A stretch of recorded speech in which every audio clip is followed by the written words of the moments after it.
a beautiful Sunday afternoon. I appreciate you joining us. We brought a guest artist all the way from the Rocky Mountains, and let's not waste his time because he's raring to get working on this excellent piece of material, right, sir? Yeah. Some of you got to meet Todd yesterday at the workshop. We had a really good time. Spent a lot of time working on trees. He's going to be working on this juniper today. Without further ado, I'm going to turn it over to you, sir. All right, thank you. Todd Schlafer. Yeah, no, it's great to be here. I'm from Denver. So if anyone has questions or whatever while we're doing this, just spout them out and I'll answer them as I can. So this is it's a juniper. I don't know. Supposedly Rocky Mountain. That's what it seemed like. Collected by, I think, Randy Knight. All right. And we came into possession from Jim Doyle as it in his place. Yeah. So there's a couple options, I think, on this tree, but first I want to just see what's in here. So I'm just going to cut out some of this really weak stuff. And see what we have, because I'm trying to find a really good, or the best line from like the trunk up to the tip, but also like where's the best base? Here. And then with that, are there, like, what branches can we take out? So there's a couple things. Let me clear up this side. All right, so first, an option I think we have is this line right here. I don't know if you can see it. This here, maybe if I move that out of the way. This is in your face right here, so maybe this gets ginned, but this has some movement here, here, here, and then we have a change of direction up here, and we could use that, or maybe we use this. This is pretty thick, but maybe this is a good point where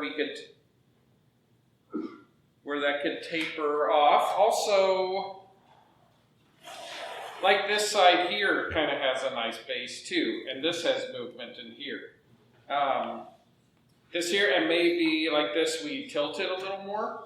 This could be an option too. But either way, either front that we have, I don't think we use this. But we have some branches like that come up.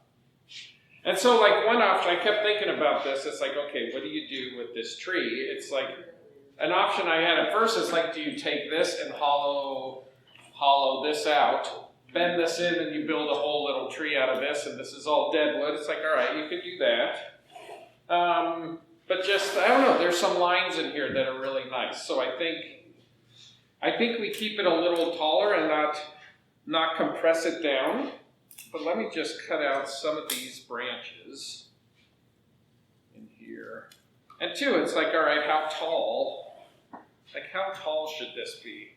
Right, for the size of this trunk, it feels like having a tree this tall feels a little bit much. So, but here, let me just remove some of this stuff.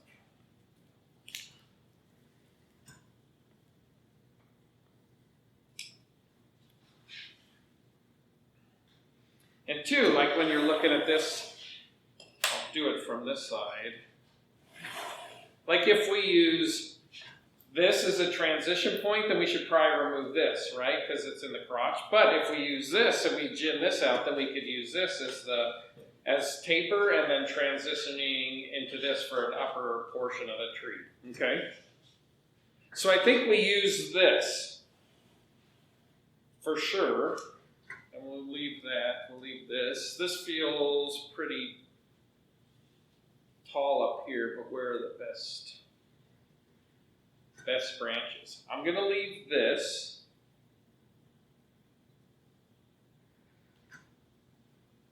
This feels tall if we use this.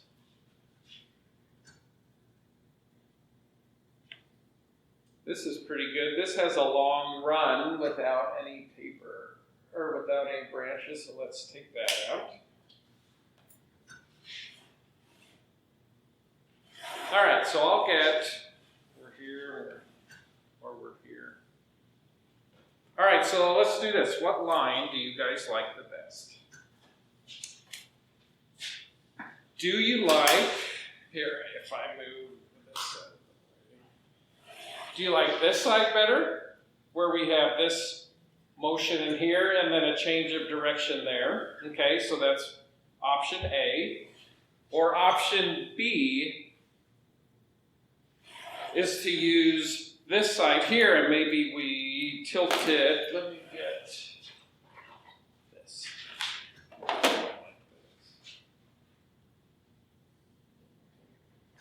We'll come in here. So here it'd be the front there, so we get some motion here, right? We have a little curve here, we have a curve here, and then we have a transition where this is coming back, right? A change of direction. So we could use this as a front too, okay? So do we like B or do we, this is B. Do we like B? Do we like A? Are we indifferent? With B, where would you have your flow for the canvas? Well, that's a good question. I don't know. Okay. Since you're not going to use the big branch that comes out this way, This one? yeah, Uh-huh. does it make sense to take it off a little bit now so we can see the Sure. tree better? Sure. Let's take this back.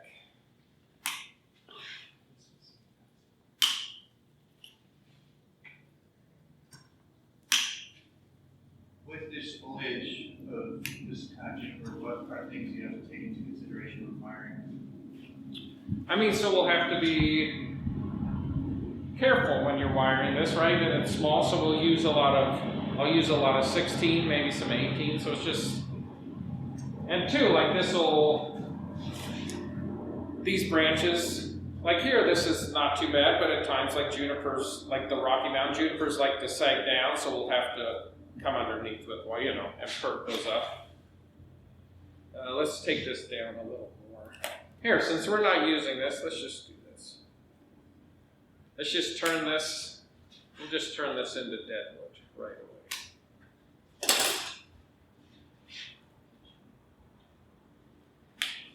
This feels big.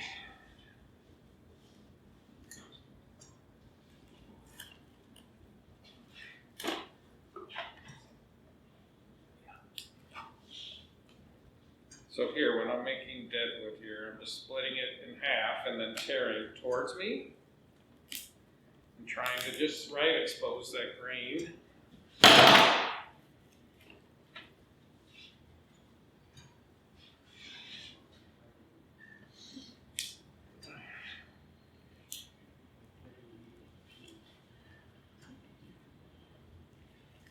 So too, when you work on junipers, it's always better to just go through and strip all the live portion off as soon as you do it, or very, very quickly afterwards, or else it's, once it hardens back onto the wood, once the sap's out of there, it's really hard to get that tissue off.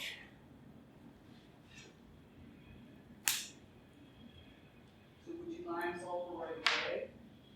All right, so if you lime sulfur it right away, you can either wait, right, and then do it once the wood is dried out. If you lime sulfur it right away, usually what I do is I'll add a little bit of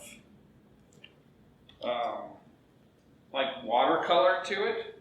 So I'll either, like, I get a really high quality watercolor and I'll add white to the lime sulfur and a little bit of black, so it kind of looks like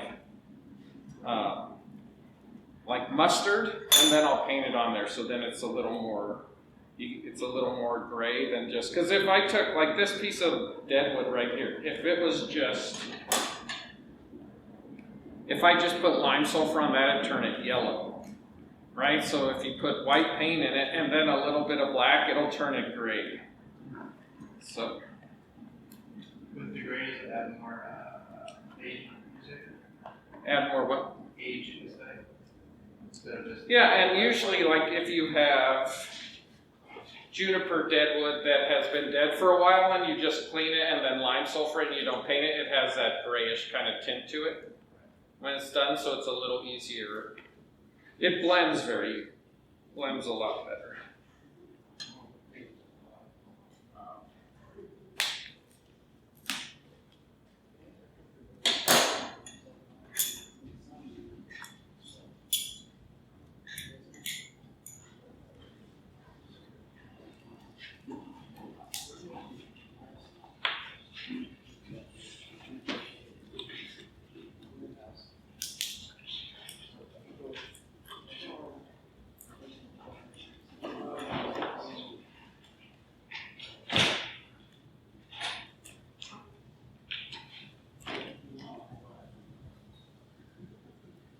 All right.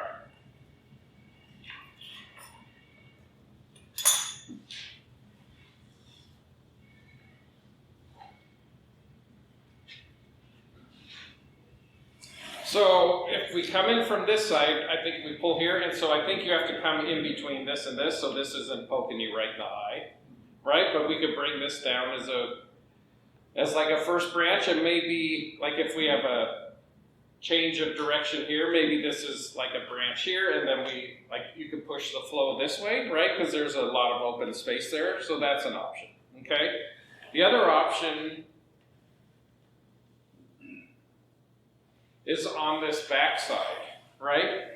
Where we have this line here, and we can use this branch for this as well. But there's, I think I like this side. I like the natural scar. This right here, On your side. over here, And it goes up to the gym. up in here. Yeah. Yeah, so my guess is too, like this whole thing, since this was Jim, this is now, Right, like, about like that. this is kind of healed over. But my guess is like this could be, and maybe I'll do that if I have time, we could pull this down a little more, you know? And maybe too, like this whole thing could Right through come down right through here and connect in there, right? That's an option too. So let's go with this side, okay? Here, here, here. So let me mark the front.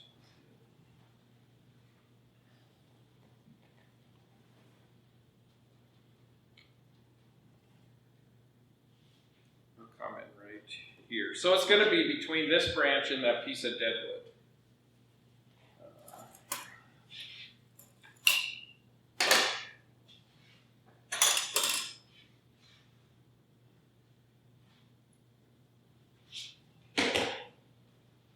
So we'll use this here.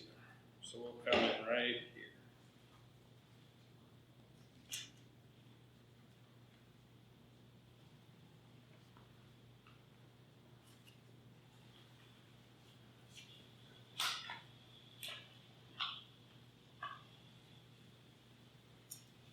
All right, so let's start setting structure on this. So if we're going to come, we pull this way.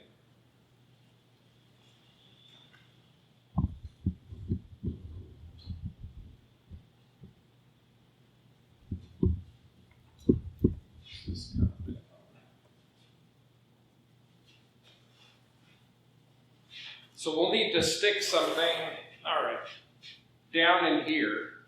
And so like one of the questions I have is like, do we use this? And we try to bring this forward and drop.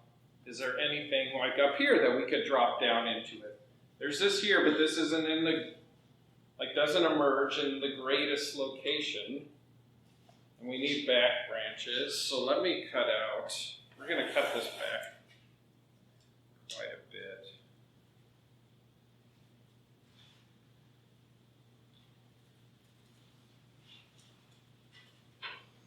All right. Let's leave some of this stuff up top.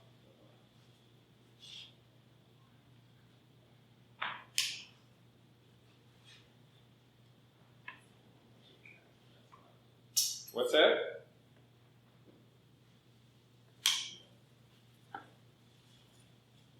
Let's leave some of these just in case we need this for some mass.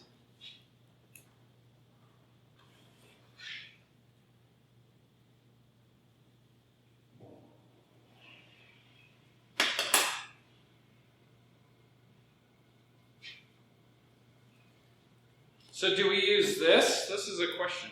Could you split that trunk and bring it down? Which trunk? This? That one you have your hand on, yeah. That? I don't think you'll need to split it because we could raffia. This is also really young. And so get a pretty aggressive curve on it. Yeah, so here, this is something like I always like to do. Like after I cut off branches like that, I always try to bend them. Right? And see. How much you can take. Yeah. This tree's pretty young. Right? It's young. So look how much. And it hasn't even split yet. There, it's just starting to. Right? So we can bend that a lot. So that's why I'm not too worried about that. Let me set structure with this. And up in here we have like some trees. And this is long, but maybe we still use this.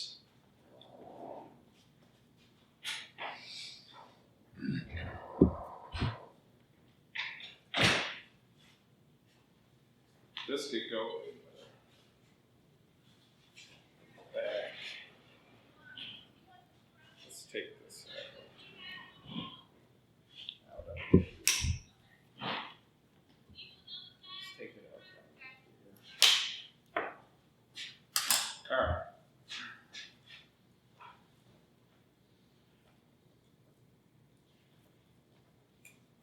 Try this in deadwood. Say when here have Rocky Mountain Junipers? Couple people. Yeah, so this one, they don't smell it. Does anyone not like the smell of them? Have you ever heard that where people like it smells like cat pee or something like that? Is that only after it rains or just all the time? I mean, I don't know. I think they smell wonderful, so I don't even know what people that say that. But I wonder if it's like people who think cilantro tastes good or other people think cilantro tastes like soap. If there's some Right. sort of difference in people's brains. Some Right. people think it smells pleasant and others find it unpleasant. yeah, I like the smell.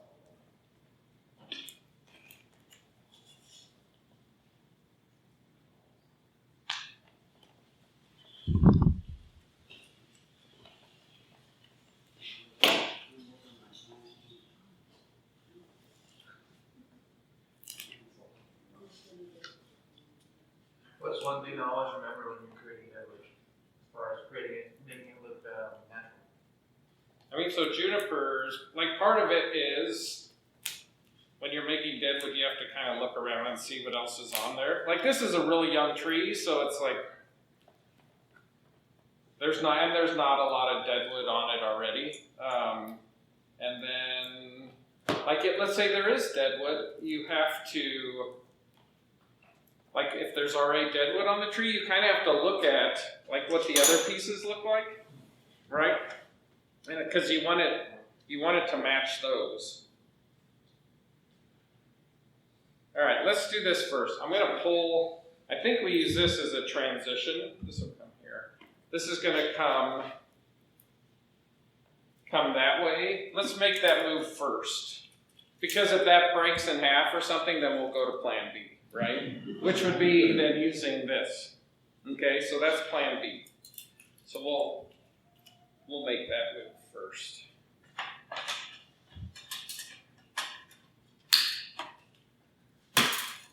So this is 4 gauge copper, so we'll try to use this and see how, if this is able to, when it moves it, if it's able to hold it. If not, then what we can do is we can take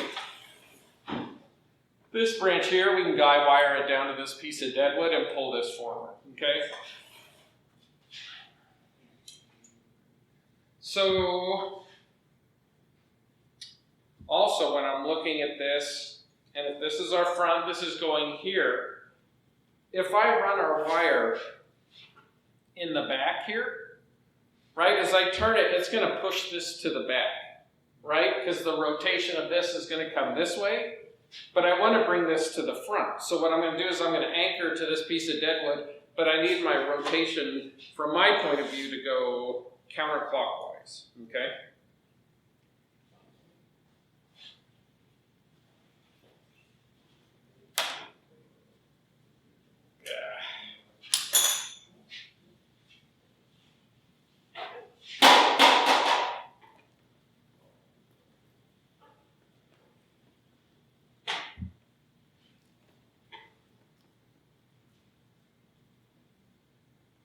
See if I can get a little better light.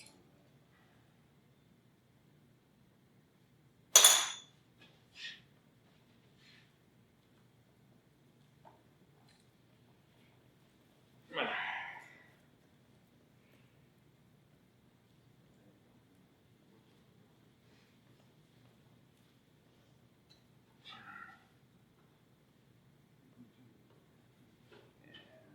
Let's watch these pictures.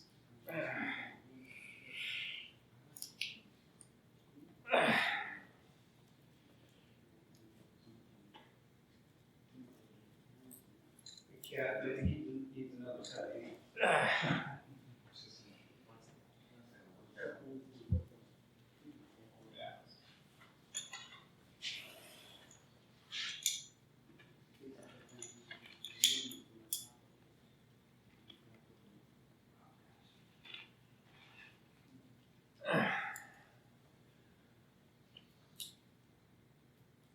I'm just trying to get this nice and secure on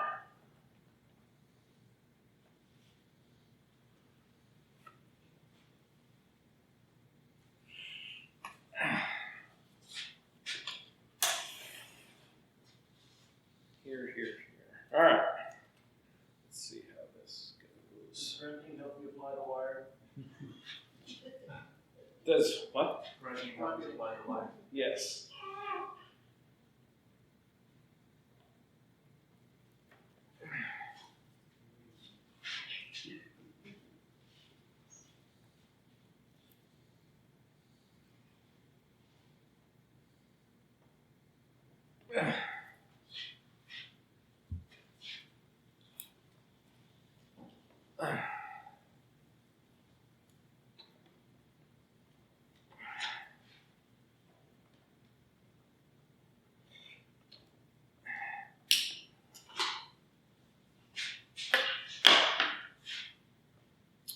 All right, this is not holding as well.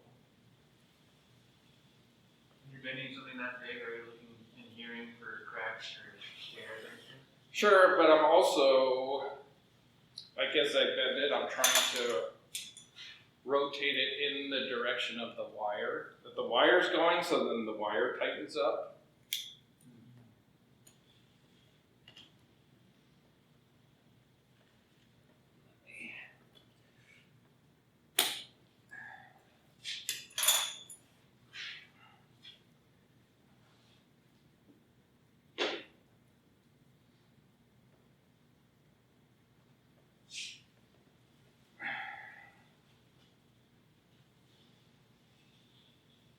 All right, so we got a little more movement out of this. I'm gonna let that sit. If it starts springing back, I'll just guy it down. But I'm gonna start doing structure on these other pieces. So this is 6, so I'm trying to find another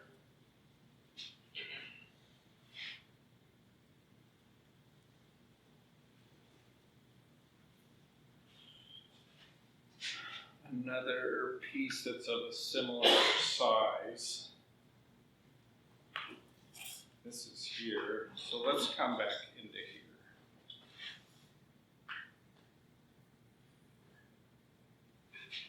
Come this way.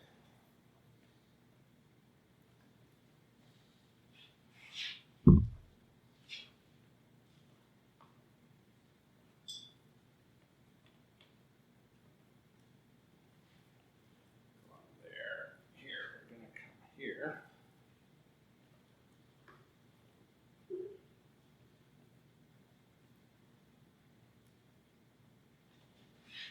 And so some of these, we'll see how it is.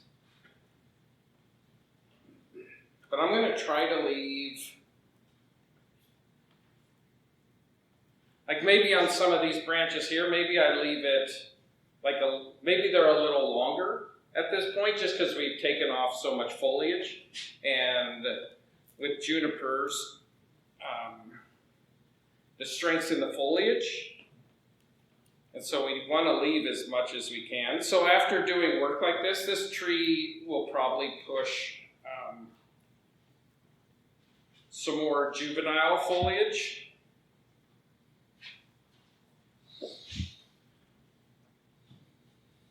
Let's bend that down. All right, so we have a branch here, and so I think this can go in the back. This branch, if we're using that, and this is up, so these branches up here, my thought is I want to bring this branch here. I do one in the back. This we'll use in the back, and then this branch here. This is kind of in the crotch.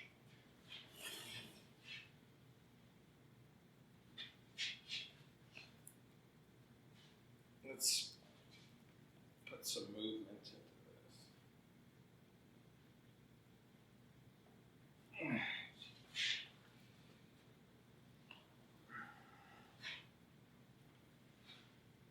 When you're adding movement to a branch like that, what are you doing first as far as looking to create? What am I, what? What are you applying first as far as rotation, twist, turn, or just depend on the branch? So I'm rotating, same thing with the wire, and then like here, I pushed it back first, right? So I'm pushing in here. As I pull this back, this portion here is stretching. Okay, so this is back, and then here, I'm just pushing, applying force to the front of this, and then that means the back of this is stretching, and then I can pull this forward, okay?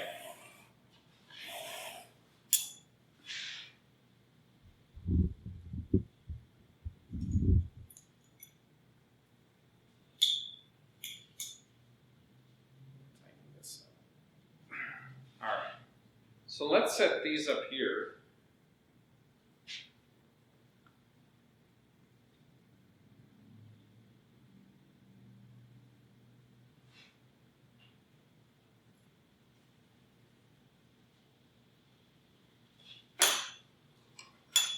I don't know if we use this, but I'm going to leave it for now until we have all this other stuff set. We can pull this in here.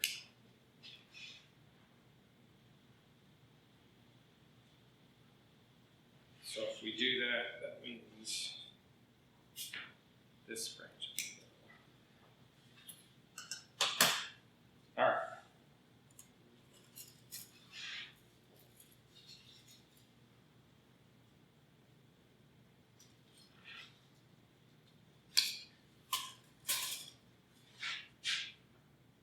Was your own work on your own trees? Do you try to merge traditional with natural style, or what's your?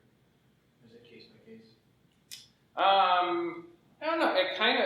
It depends. Because some of the collected material lends itself. I don't know. Some collected material lends itself to being a bonsai, but it also, like what we have here in North America, it also, there's a lot of kind of freedom that you could take, and it's very, it's wild, but too, like a lot of my influences from Ryan, because that's who I study with, and so that has a huge, and just kind of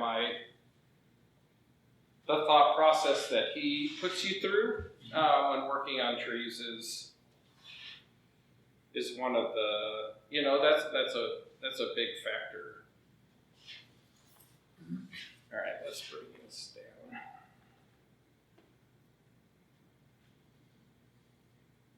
Or it's like just, I don't know, it's like the environment or what you see here. It's like here it's flat, but you have like a lot of the deciduous and like beautiful things like that. So it's like whatever the influence that you would pull from living from here is a lot different than what mine is. Not in the hills. Yeah.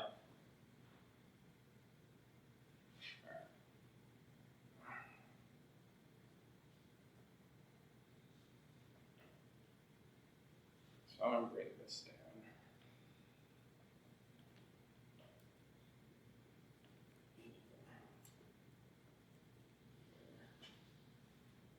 this actually goes towards the back. Whenever you're traveling, do you try to take inspiration from the natural surroundings of that place? Yeah, at times, like depending on where I am. Like driving, has anyone here driven like through Iowa? Like on I-80? It's like up into Nebraska, and like a lot of I think they're cottonwoods that are up there, but they're like the form of those it's spectacular. And there's one tree along there, it's in Nebraska, and it's like as you're driving, it's on the left side, I don't know, I just know when I see it, but it's like the most beautiful just form of a deciduous tree, you know? So like when I'm out there, I look at that tree a lot, so. Are they kind of like the flame style of the ginkgos, like that kind of shape? It's very, so too, depending where you are in Nebraska and Iowa, there's certain areas that have a lot more like wind than others. And so, like too, if you're out there and you're driving through, they planted Scots pines a long time ago, and looking at those, like they have a very like windswept type form or wind influence, whatever you want to call it. So it's like stuff like that's really interesting to me. So yeah, there is, I'm gonna have to guide this. It's like there's a lot of areas all over where you can pull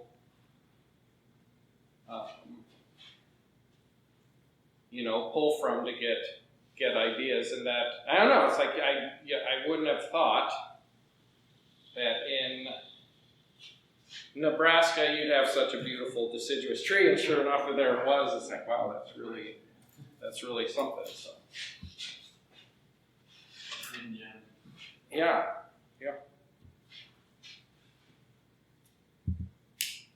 With your time in Belgium, what was the difference tree-wise or geographically from where you're at in the Rockies to the United States where you visited?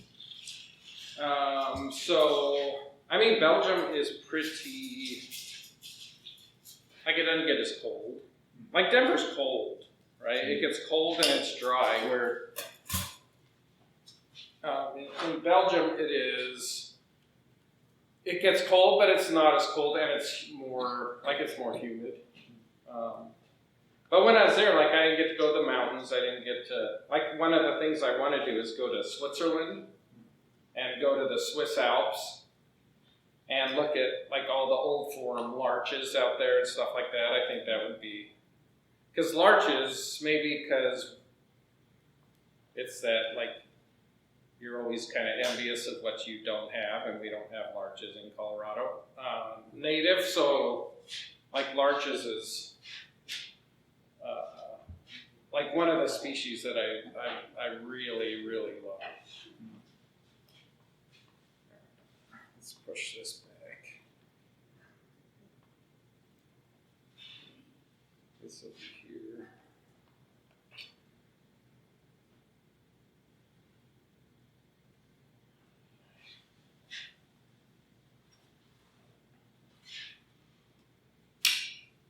All right.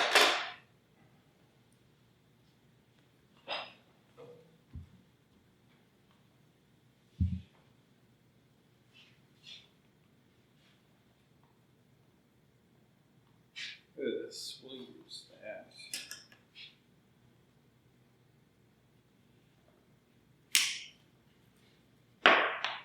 Got to fill in the back in there.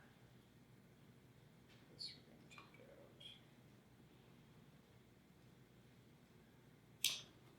out. All right, so this tree, this is one of those instances where, like, we'll get this wired, I'll wire all the fine foliage, but it's this is like stuff like this is where like this you have to build the tree, right? This isn't like have a bunch of natural movement. And there's a guy, I wish I remembered his name, because when I was thinking about what to do with this tree, I was thinking about him, and he has these amazing like junipers and pines that he'd had for, I don't know how long, 30 years, maybe, well, maybe not 30, but 10 years. And like from the before, they're just these little sticks, and then you show them like after he'd worked on them and had them for 10 years. And it was like, it's amazing what, it's like Julian or Giuliani something, but I don't know. It was just, it's amazing. So that's one of the things where it's like, if you're patient. You're not thinking Julian Adams, are you? No, no, he's European.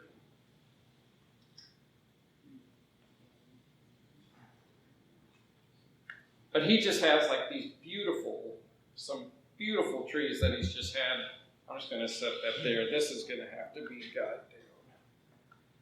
And I'll get to that. But I'm going to start. So this looks very bushy and slightly naked. But that's all right, because what we're going to do, I'll start wiring this. And so what I'll do is I'll start using the foliage to fill in space. And see if we can split the foliage up too, so we have, like visually, it looks like we have more foliage than what is actually here.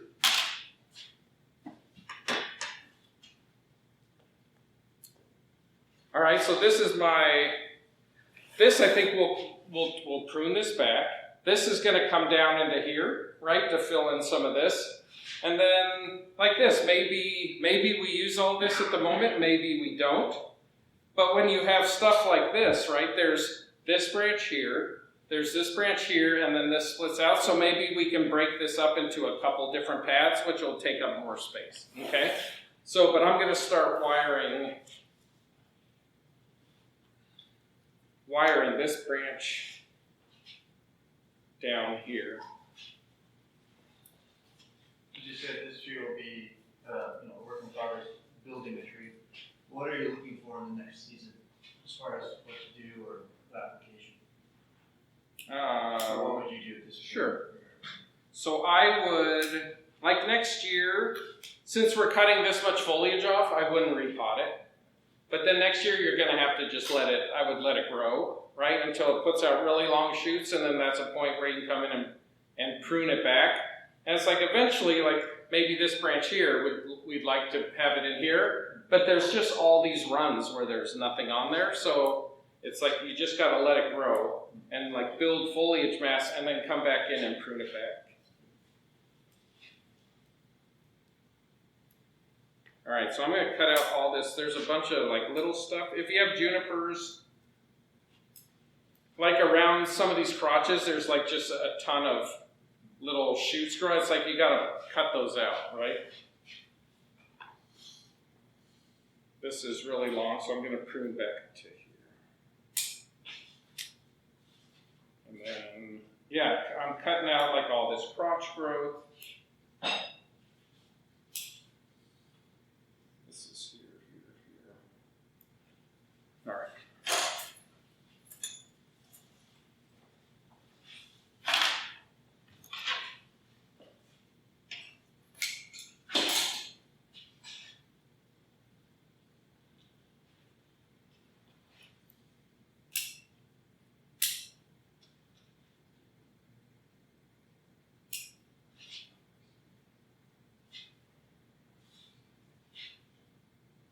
Okay.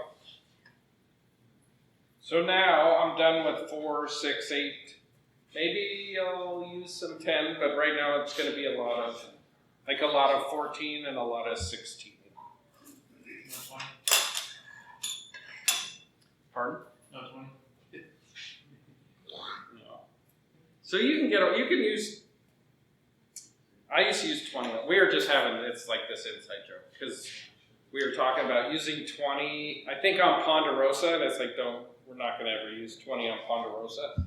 And then I just haven't used like 20 gauge copper wire in a long time. So it's just it's just an inside joke. Why don't you use 20 on Ponderosa? Well, because it doesn't move anything. Unless you're going to wire the needles or something.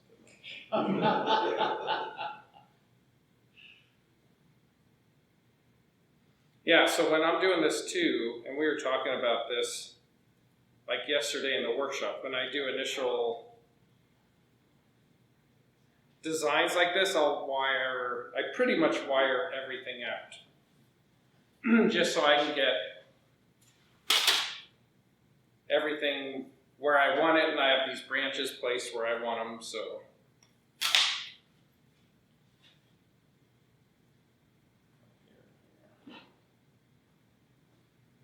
So any questions on Rocky Mountain junipers?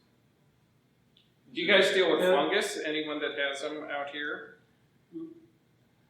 I had one for a while, and it never seemed to do well in the summer. I think that the summer was too wet. I had it in a well-draining medium, but it just never thrived. Do you have it in full sun? Yes. Do you think it's the humidity out here? I don't know. I mean, junipers do really well with humidity. You know, and that's like one of the things when, like if anyone ever is looking to collect junipers, like Randy Knight, right? He collects junipers, has a really high success rate. It's also very humid in Oregon. And so you can, with junipers, dig them with like a minimal amount of roots. But if you can protect them from wind, and then like in Denver, if it was me, because Denver's so dry, I would put a mister on them, so they get water that way, and like they can grow roots from having not much if you give them. If you mist them. So, but that's the thing out here, it's like it's very humid. And so maybe like misting out here is not as big, or would be as helpful as if it was in Denver, right? Because Denver we have like a 15, 12 sometimes like percent humidity. So it's just it's dry and it's hot, right? What's your rule of how much root material can be safely removed for repotting junipers? I don't know. You know, it's like you can't, there is no, like you can take 50% off or you can take 70% off. It's, when I repot junipers or anything, so too, like this one is probably not as vein specific as some, but let's say you're repotting a juniper that has lots of deadwood and like a live vein running something, you know, like there's a live vein running here that's attached to this foliage mass, right? I'll never bare root them, right? You never bare root junipers. But two, you have to be very careful of that portion of the live root because that live root is feeding like one specific foliage mass, okay? And if you kill those roots, then you're going to lose that whole branch, right? So it's kind of, with like trees like this being as young as it is, you could probably be like a little more aggressive on it, but like you don't bare root it, you don't adversely impact like any one portion. Like I'll leave one portion, of this root ball completely intact. I won't even touch it, right? So if we're looking from here, then like these bottom roots would need to come up, these top roots would have to go down. But like somewhere in here, and it's deep, so it's like, well, how far does that go down? That's a little, that could be a little concerning, but just something that you would have to pay attention to. So, I don't know, does that answer your question? Or it's like, well, yeah, it answered it because it's like, I don't know, right? Until you get in there and you're doing the work, you're not really sure how much you can, but you don't want to bare root it. You don't want to like adversely impact the entire root ball, and you want to leave a portion untouched. Okay, so that's kind of that is my rule. rule of thumb.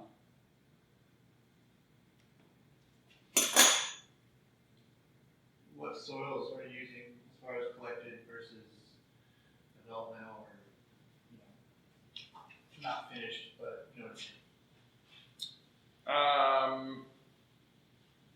I mean, so collected, I use pure pumice. When it's in a bonsai container, I use, so starting with Ryan, like out where he is, it's like a 2-1-1 mix, 2 parts akadama, 1 part pumice, 1 part lava. And junipers have very fine roots, and so you leave the 1/16 particle size in, and so that's what I adhere to, right? But there's some differences between like what I was taught and like what Ryan does and what you can do in Denver, okay? Because in, like let's say in Oregon, it rains all winter long, right? And so pines, like ponderosa pine, he'll do 1-1-1 and pull the 16th inch out. I leave the 16th inch in because Denver's so dry and hot. Right, this year Portland, well, Oregon and St. Helens hit 117, so that's a lot hotter than Denver hit, it was crazy. But for the most part, because Denver has such a low relative humidity, I will at times leave a little more, leave some of the smaller particle sizes in there. I guess that's what I'm trying to say. some more water retention. Yeah.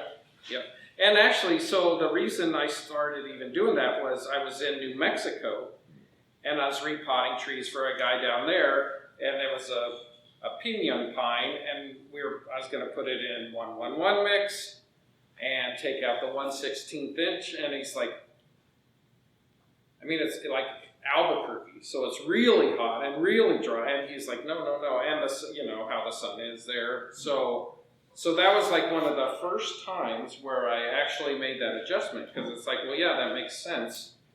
Being where he lives, you probably need something that holds a little more water, right? Because pinyon pines or any like desert species, I have found that once you cut the taproot and the small feeder roots take over, they take up a ton of water. So I had a pinyon pine, and granted, it was in a small container, but I was watering that in the spring when it was growing and it was hot a couple years ago. I was watering it 3 times a day, and nothing else I'd water 3 times a day. So that's something, I don't know, that's just something to think about. It's like pinyon pines, California junipers, things like that, all those desert species will take up a lot of water once that taproot is cut. So.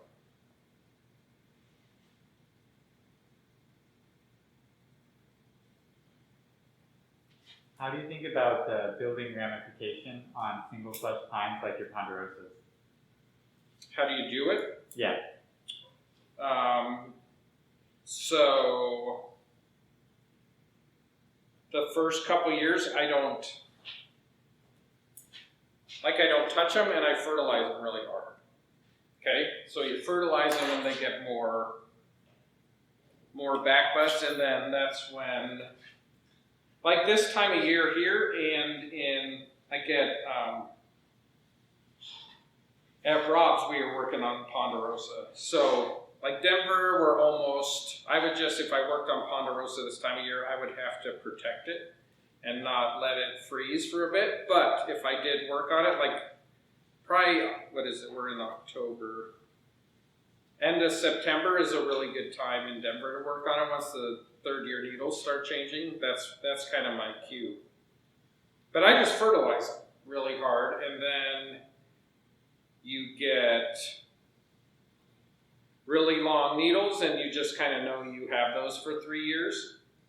And then when you pull them off after the 3rd year, then you'll have smaller needles. So I have a ponderosa. It's in a small container. It's the first tree I ever dug, but the needles are like that long. So you can get small needles on on ponderosas, it's just, I don't know. It's a game of like cat and mouse with them, right? Because it's like you want the small needles, they want long needles, and so it's this game. And maybe that's like part of the fun with them, is because it's just a game. It's a game to see if you can get small needles with them. Also, like for smaller needles, if you can keep them in smaller containers, that helps too. I don't let them get bone dry. So I do let them get really dry, right? But I don't starve them for water like some people do, where you want to get short needles so you hold back water while they're growing. It's like I hold back water, but not to a point. There's some people that won't water them for like 2 or 3 days, and that scares me, right? That scares me. So that's not how I approach that. Are you using organic fertilizer? Fertilizer. What's that? Are you using organic or inorganic fertilizer? So I've always used, or since I started studying with Ryan, organic fertilizer. But within the last, I don't know, last year, this year, I started, like, I still use, like BioGold, Dr. Earth, fish emulsion, but I've also hit my trees like once or twice a year with Miracle Grow. And part of that is, like, let's say I was a little late getting fertilizer on them in the spring, and if I'm going to use organic fertilizer, then it takes a couple weeks for it to start breaking down, and I want to get them right now, and so then I'll use like an inorganic fertilizer, or even fish emulsion, something that is available as soon as you spray it on. And so, I don't know, I was always... You're not partially either or. No. So I will use, the majority of the time, I use organic. I use organic, but I'll also use inorganic. So.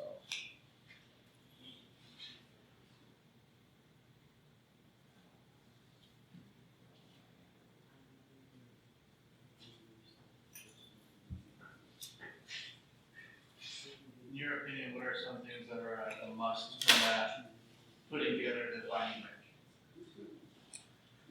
I mean, part of it's like location, part of it is the length.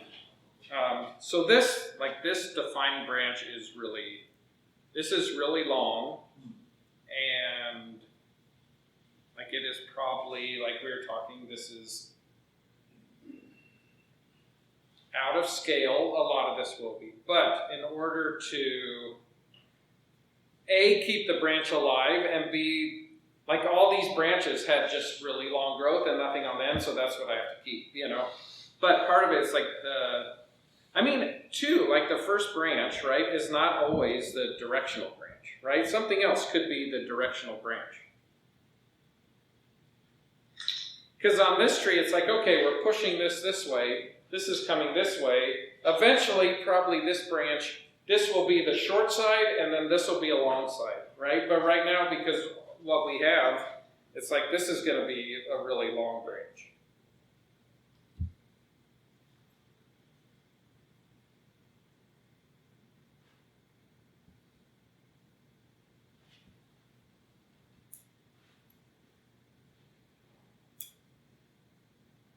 But we were doing stuff like this weekend, or the last couple of days at Rob's house. So, like, he has some black pines, and it's like, all right, it's all just, it's building, right? And it's like a process. So it's like, all right, we have to, like, wedge cut branches and then set them where they're going to be. But there's maybe a few buds further up here, but that's it, and we can't cut this off, so we're just having, like, these really long branches.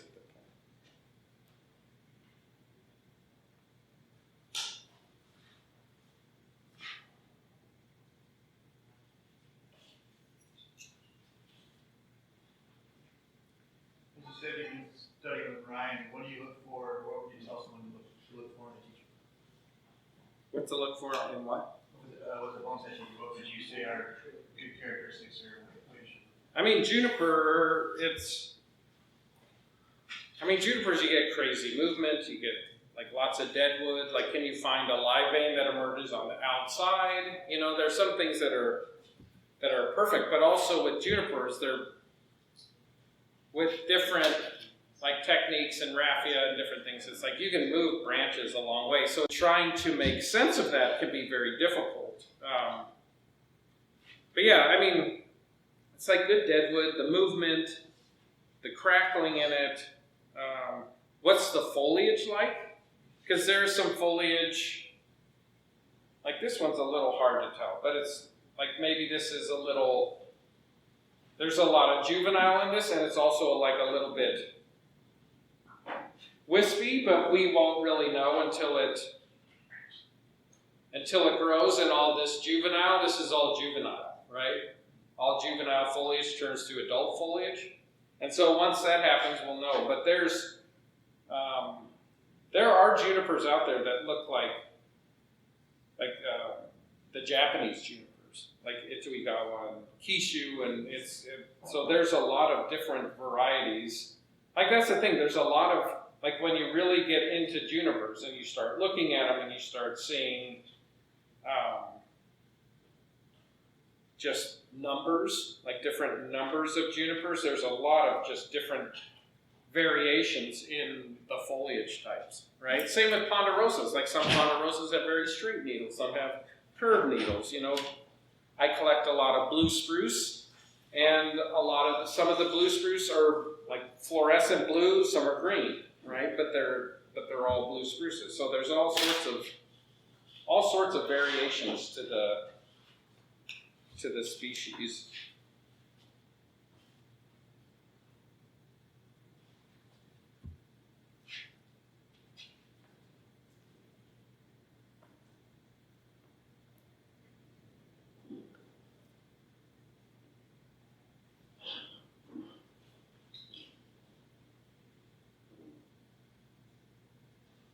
Too, when you look at like someone that has a juniper that's really refined and clean, I don't know, they're hard to beat.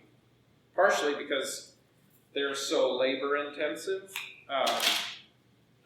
that there's just like I just have a lot of respect for that, because I know like how many hours did this person spend on that tree.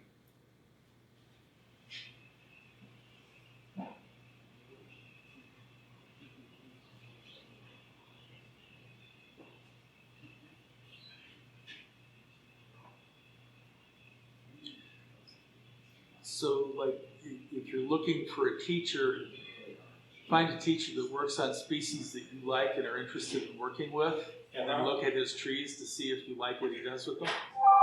Yeah, sure. I mean, so part of the reason, like, I wanted to study with Ryan when he came back, because, like, what Mr. Kimura was doing was, like, very innovative. You know, in Japan, and a lot of our trees out here, people hadn't really explored what their potential was, you know, on that same level. And so, I don't know. And so that was kind of like part of the reason why I wanted to study with him, because he's studying with someone that is breaking new ground in bonsai, and I didn't, you know, it's like our trees.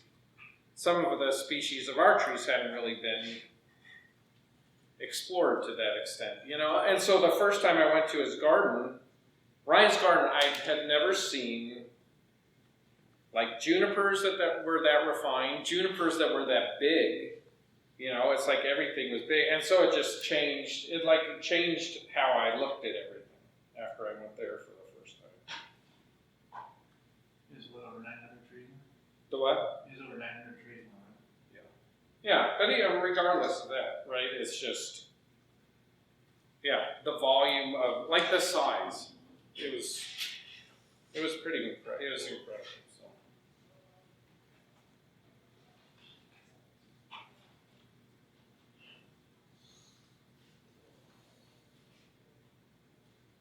Here, I'm gonna wire some of these secondary or tertiary little branches out, just so we can give them good orientation.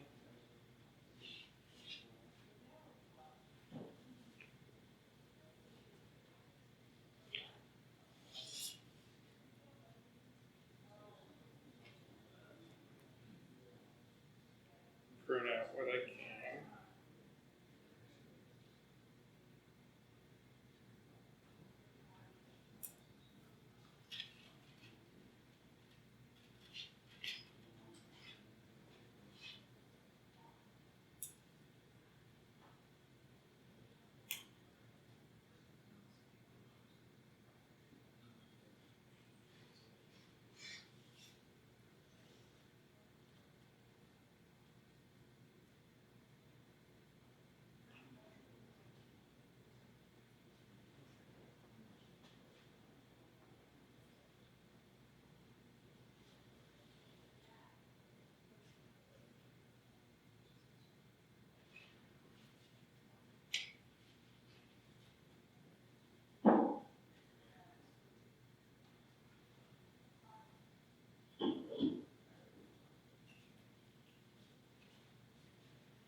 So also here at the tips,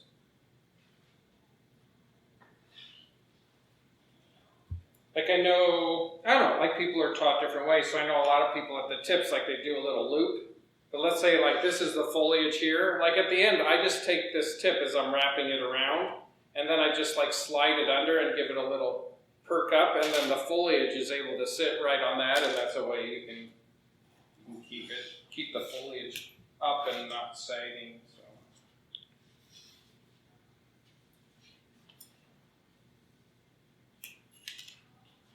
All right, let's see how this is going.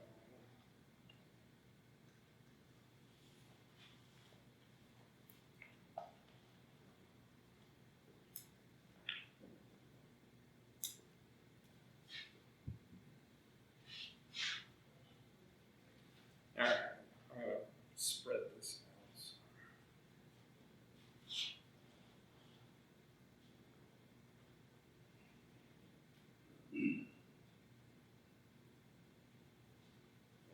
comes here.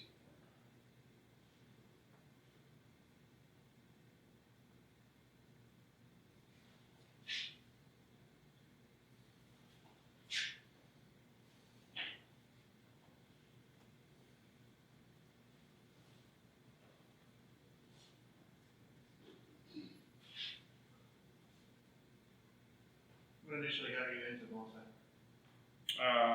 I was in Spain. And I bought one of those grow a bonsai from seed kits. Is that what No, So you still have it? no, it didn't. Well, it like sprouted and then it died, right? And so I was surprised it even sprouted, but I was kind of out. So then I started looking up Colorado bonsai, and there's a place, Colorado Bonsai, that Harold Sasaki, and so I just went there and I started studying with him. So I don't know, and then I started volunteering there every weekend, and then through him I met Ryan, because that's who Ryan studied with, and so one weekend when I was,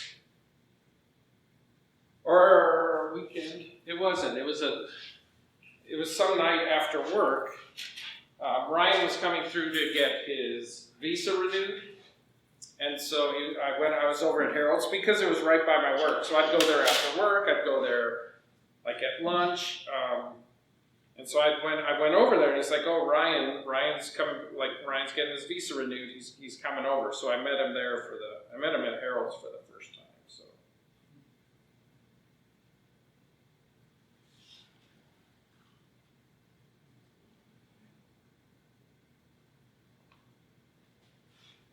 What gauge wire are you using right now? Right now it's 14.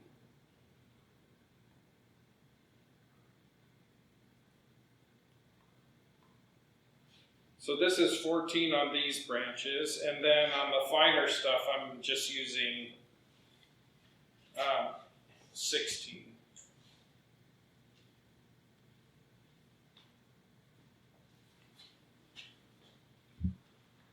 So I'm bringing this around. Let's see.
I'll get this back wired, and then I'll show you the tree, and we can just talk through,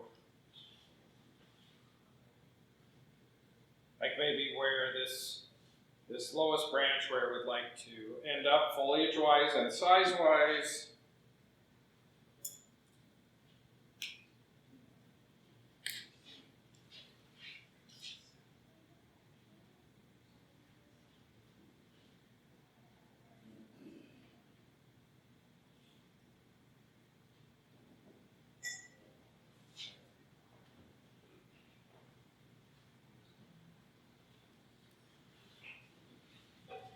Do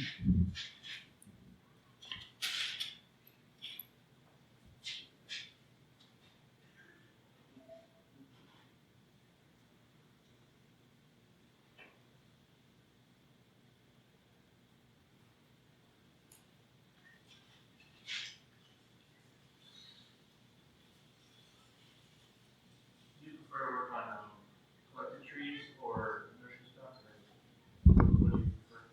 I mean, I don't know, it's different. Like each one is different.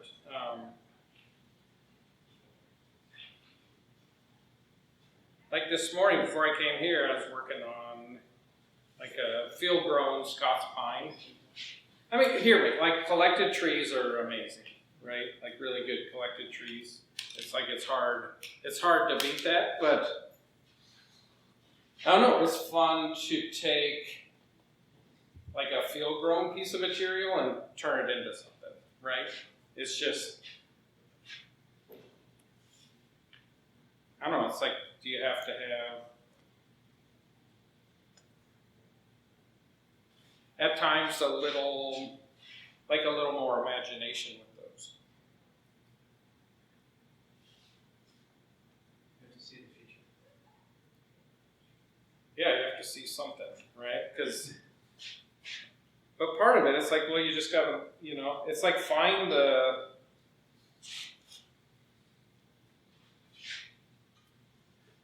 flaws of the tree and remove them, That's part of it. Do you find that field grown lends itself more to traditional styles than I think that's wild probably collected? true. I think so. Well, or at least it's easier, right? It's easier to see like a traditional design in field-grown material. But I think it depends too, like if someone grew like a shore pine, it's like you can still pull from like the old growth shore pines. It's like it's a lot of it. I think it's like, well, just what can you come up with, But I think like creating a traditional bonsai out of field-grown material is probably, it's easier, It's easier, and to create something a little more I don't know, wild and natural. You just have to, at times, sometimes it doesn't lend itself. Traditional bonsai, it's like that's the best use of the material. And sometimes if there's another option, it's just sometimes not as easy to see what that is, you know, so. All right, so here, I'll just show you this.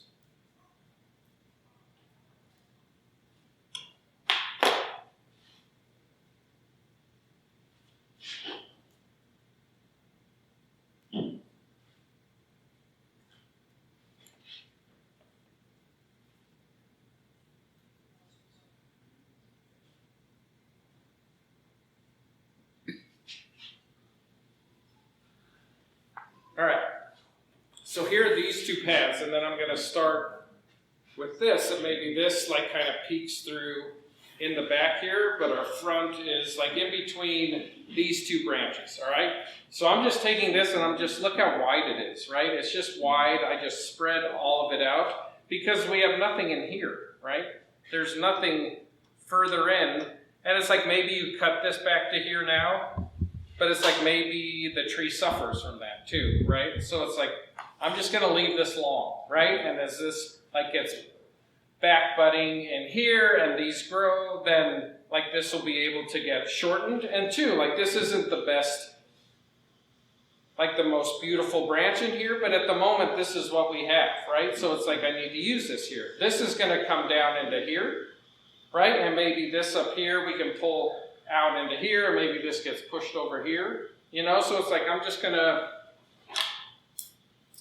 go through and just kind of strategically look where there are holes and there's white space that need foliage, and see where there's areas that don't, right? It's like I used to be a graphic designer, and so making like packages or different things like that, posters, like a lot of it is like where do you need white space and where do you not, right? So that's kind of what I'm doing with this. Do you think your art background is giving you kind of over hand in some cases?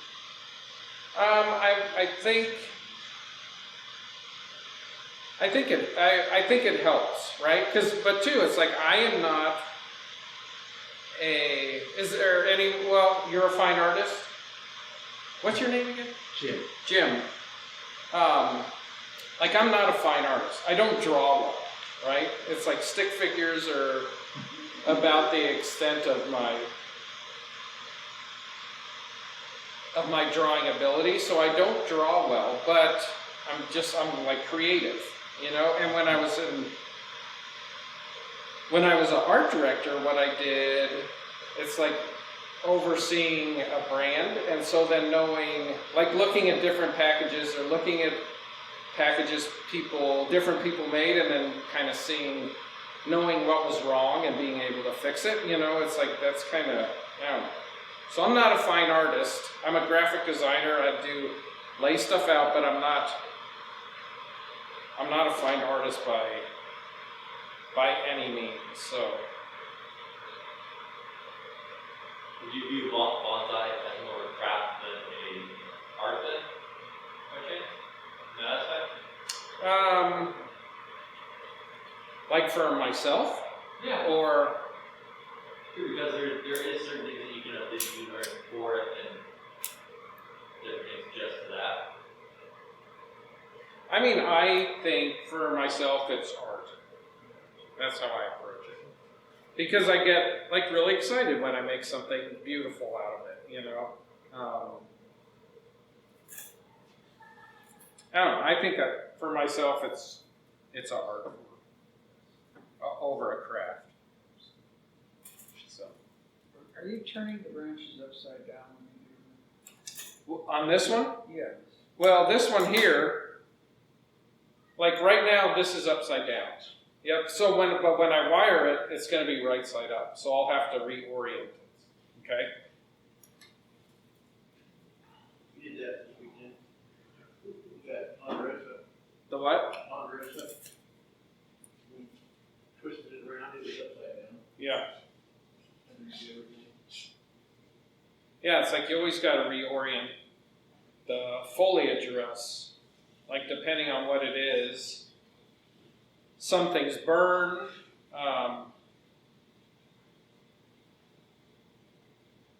Deciduous trees, they can burn, but deciduous trees also, the underside of them, if a leaf is upside down, if you leave it long enough, it'll turn itself right side up. That's because the top of it expands quicker than the bottom. Is that correct? Or the bottom contracts with sunlight. I'm not going to say either of those is correct, but there's something like that with deciduous trees and the leaves where they'll right themselves if for whatever reason they're upside down. But also in the interim they can just burn up, you know. But yeah, all this, anything that's upside down, I have to turn right side up.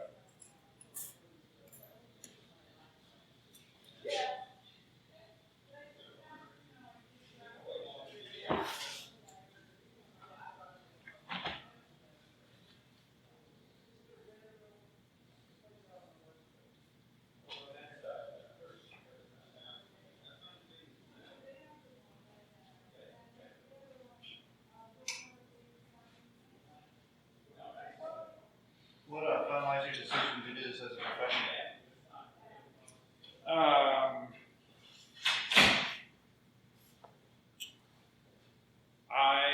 The final thing was, or what it was leading, like what led me to actually think about it was, I didn't want to have any regrets. And I'd been at my job for a long time, and I'm a pretty patient person, and I was getting irritated very easily there, which was odd for me because that's not how I am. And so I was talking to my dad, and I was like, I need to change something, you know. And my dad he asked me if money wasn't an issue and you could do anything you wanted to do, what would you do? And I was like, well, I'd dig trees and do bonsai. And he's like, well, then that's what you should do. And so he told me that 2 times. And then the second time I was going out to Nebraska to do a workshop in private work for a guy out there. And so they had like people that had trained in Japan out there to do workshops and teach and stuff like that. So I was like, all right,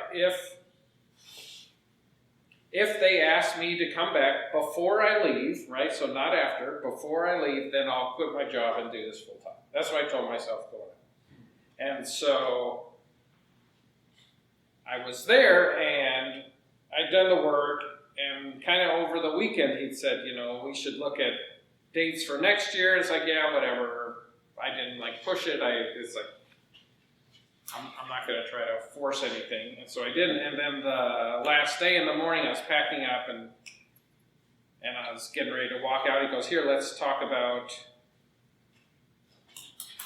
look at dates for next year. And I was like, okay. And so he's like, I'd like you for 5 days this time of year in the spring and 5 days in the fall. And I was like, okay. And then he's like, well, do you need to ask your work or anything? And I was like, nope. Because that was it. And so that was in September of 2016. And so quitting my job to do bonsai in the winter, I figured was probably not the smartest first step for a business. And so I was like, all right, I'll give myself until March 1st. So then I had like time to set things up. So that's what I did. And I just like basically started cold calling and emailing clubs and saying, hey, my name's Todd, because people knew me as a collector, but not really as a bonsaier. So it's like, well, my name's Todd. This is what I do. This is what I could have, because I collect trees too. So it's like, well, I have that too. And so I don't know, that's what I started doing, you know, and then it just worked. So Now in those 5 years, where have you been? Have you been across the world? I mean, I haven't been. I've been all over the world. been like to Belgium a couple times and Germany, and you know, I've been to Europe a couple times doing this, and then you know, all over the United States. So, I don't know, it works. And it's like, what's the worst thing that would have happened, right? I have to find a job. That's the worst thing. Okay, so it's like, well, so be it. So, but like anyone, like you're new to bonsai, right? It's like it starts with one tree, right? And then you get 2, and then you get 5. This is my story, and then you have 40, and then you have to move because you need more space, and then you buy a house that has good direction, you know, good light, and then eventually you quit your job to do it. So that's, I always tell people, it's like, watch out, because it's a slippery slope you're on. You know, when they're like, oh, I got these, like, I have 10 trees now. It's like, yeah, that's how it happens. And you know you're in trouble when you go to look at houses. You don't even go inside the house. Yeah. You look and see how the yard is set up. Yeah, I mean, that's like the house I had, that's what I did. The first time I went to see it, I just went and I looked through, or when you even show up to the house, it's like you walk in the front door, it's like, cool, where's the backyard? You know, and you look, and with my house, like I saw it was for sale, so I just went and I just peeked through the gate, and it's like, well, it's got a big ash, but it's facing east. You know, the backyard's east-west, so it's like, this could work. And so, yeah. I don't know, it's interesting. You just built the workshop, didn't you? Yeah, I just built a workshop. Like I had a big garage that just had junk in it, so junk like all my like yearbooks and trophies. So I just threw it all out because it's like I have a little house. This is it. I have a little house with a big backyard, right? And it's like that's what I needed at the time. But my wife currently is telling me that we need a bigger house. So that's what we're doing. We'll get a bigger house. But yeah, no, because I teach, I have classes at my place, so I don't know, I finished it's a big garage, so it's like, okay, I finished that. You know, but now it's like, okay, I have to buy a bigger house because of the number of students, and then that also means you need more trees, which also means, you know, you need, I don't know, you just need more land for greenhouses, so you have, like you can have a larger kind of diversity of plant materials. So it's all wonderful, and it's also one of those, it's just obsessive, right? It's like you all know. It's like in Rob's having classes at his place, and you know, it's like, It rubs well along that slippery slope. It's just a matter of time. Right? It is. No, I'm proud of it.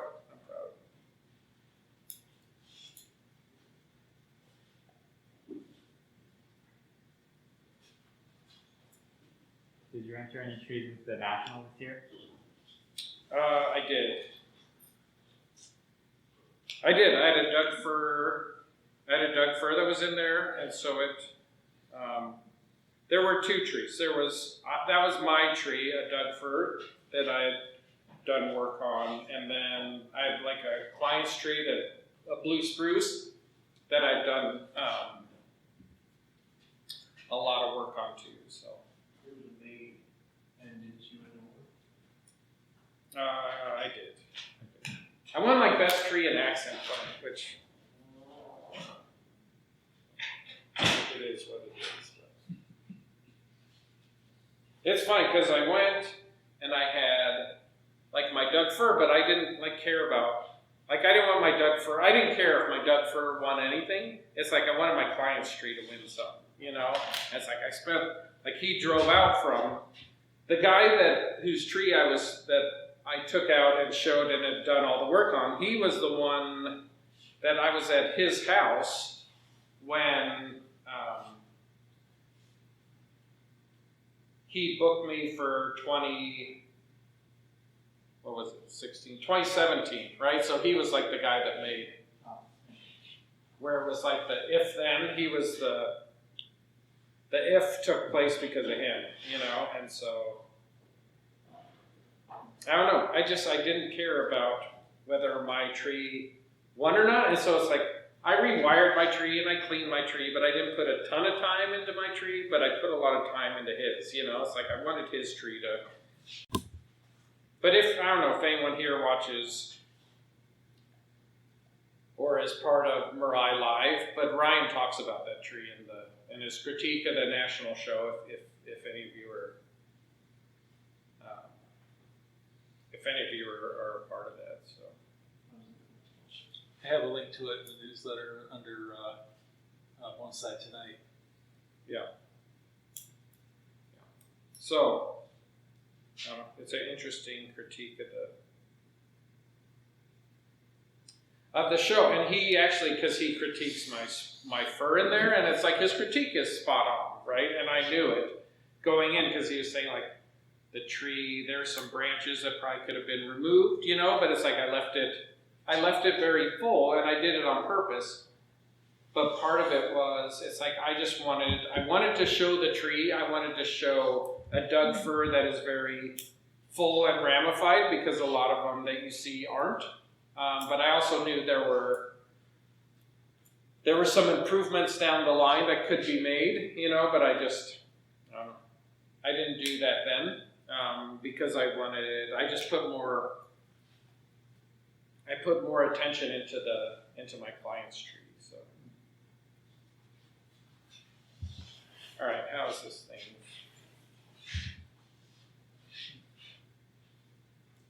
Filling out. All right. So too, now that I look at this, it's like, does it come when we get up here, right? And the front is right in here. It's like, do you pull this back this way or do you push it this way? You know? I'm not sure yet. I would like to meet in the middle, instead of going this way or back. And just go straight up. No, a little bit to the left. Bring it back around. Here. Yeah, I don't know. We'll see. We'll make it really young.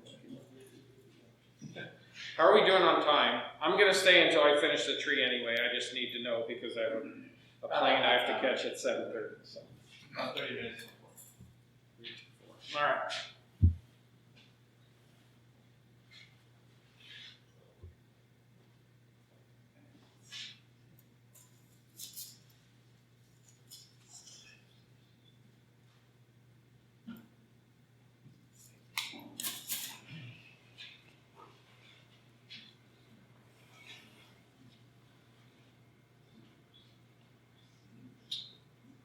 So if that's there, this has to come down this list. Will the artist making Trump coming up be best or any more? Add more movement to it? What, this here? Yeah, since the guy works that wire we can let that move. Maybe.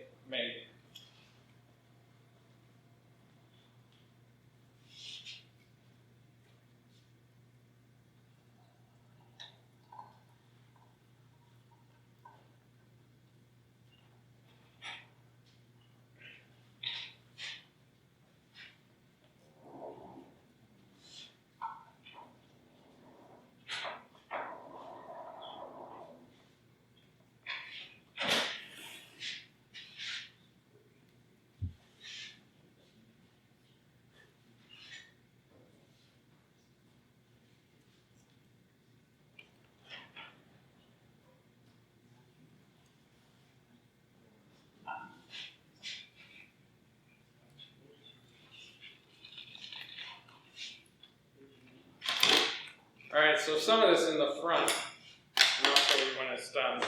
But there are these two branches here, right? There's this and this.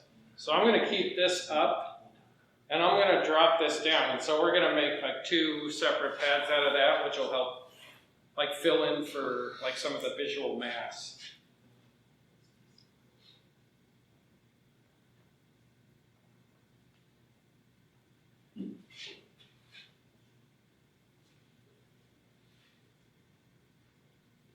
And so here, this branch right now is sideways. I don't know if you can see that. So what I'm going to do is I'm going to come in here and I'm going to roll it the opposite direction as I put wire on. So I'm going to roll it clockwise as I'm going counterclockwise with the wire.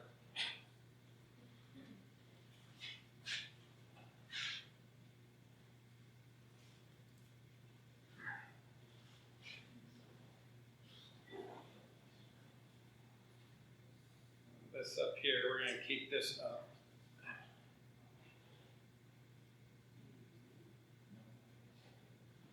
Since I'm new, I'm curious, is it common that you go from the bottom up? Yeah. Yeah, because if you start at the top, then you're crushing branches below. But that too is why, like, we set structure first.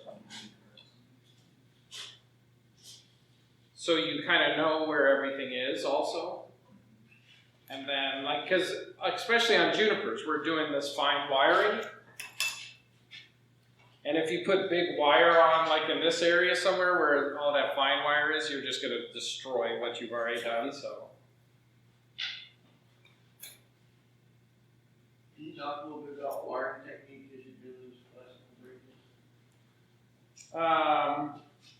Sure. I mean, on this, like I'm using a lot of smaller, I cut that too short, smaller wire, but I'm also, like as I move down the wire, I'm just pinching, right? So I get good contact with the branch. So it's like I turn, I pinch, I turn, and two, with this smaller wire in most of these areas where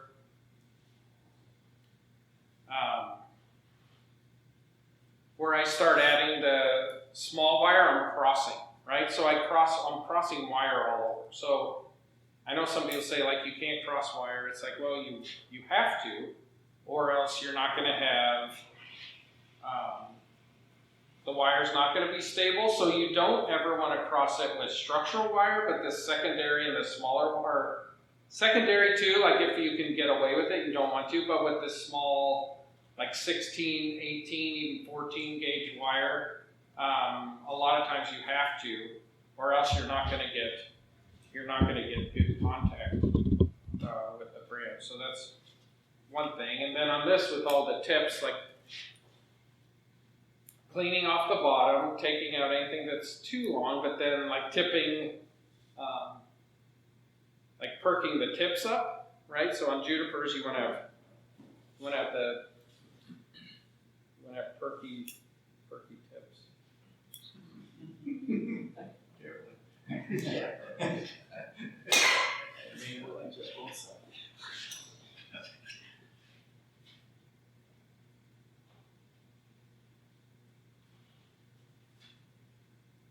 you were talking about guy wire, is there a specific size that works best, or bigger size? I mean, yeah, so depending on the side, like 16, like I'll use 18 sometimes, but most of the time I try to use like 16s, but sometimes you have to use 14, sometimes you have to use 12, so it's like the smaller gauge. Sometimes I'll use like steel wire because it's cheap, and it can be strong sometimes. Like if you're doing a really big, like if you're doing like a wedge cut or something and you need a lot of force, you can also like double that up. So yeah, I mean the smaller the better, right? Because we want it to look nice, right? It's like we're making this piece of art, so we just want to be respectful of that and keep our like the visual noise down to a minimum. Do you find yourself twisting your guy wires when you're set, or do you leave them straight? No, the majority, it depends. Sometimes there is so much tension on them that it scares me to move them, like to twist them too much, so I'll leave those. But most of the time I try to, get it so they're crossing.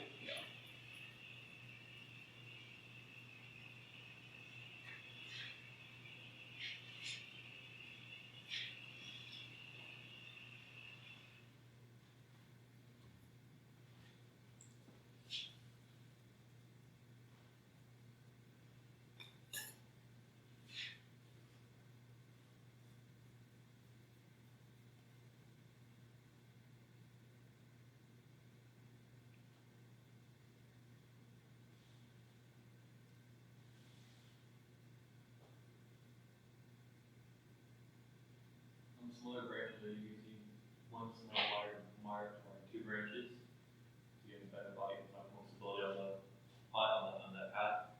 Yeah, so like on this pad here, actually, I stopped and spliced in a smaller piece.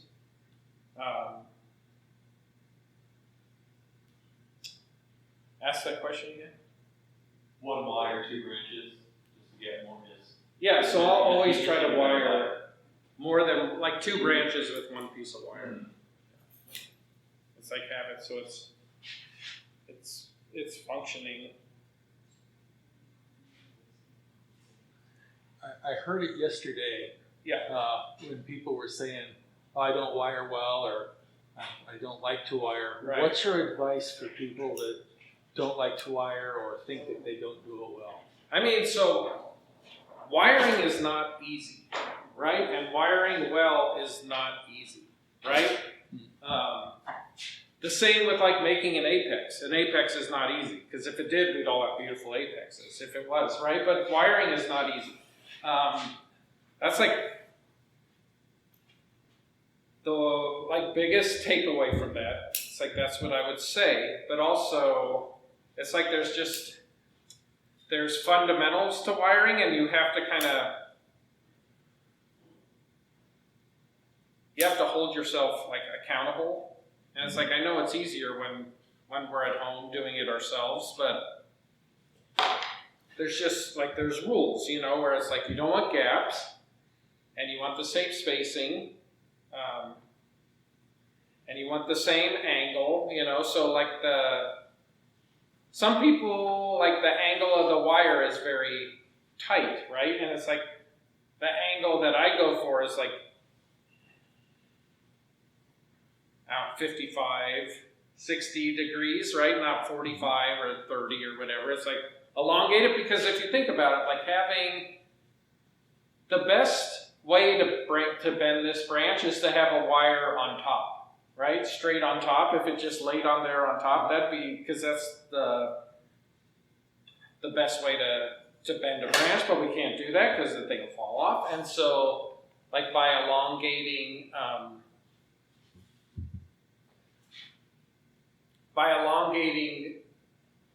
the wire, that helps with bending of the branch, because if you put it on too tight, then it's just like this. It's like a spring, So, but yeah, wiring, I don't know, it's not easy by any means. So, but if you don't like to wire, then it's like, well, I don't know what to tell you on that one, because if you're gonna do bonsai well, you have to wire, right? But I don't know, if someone doesn't like wiring, it's like, why don't they like it?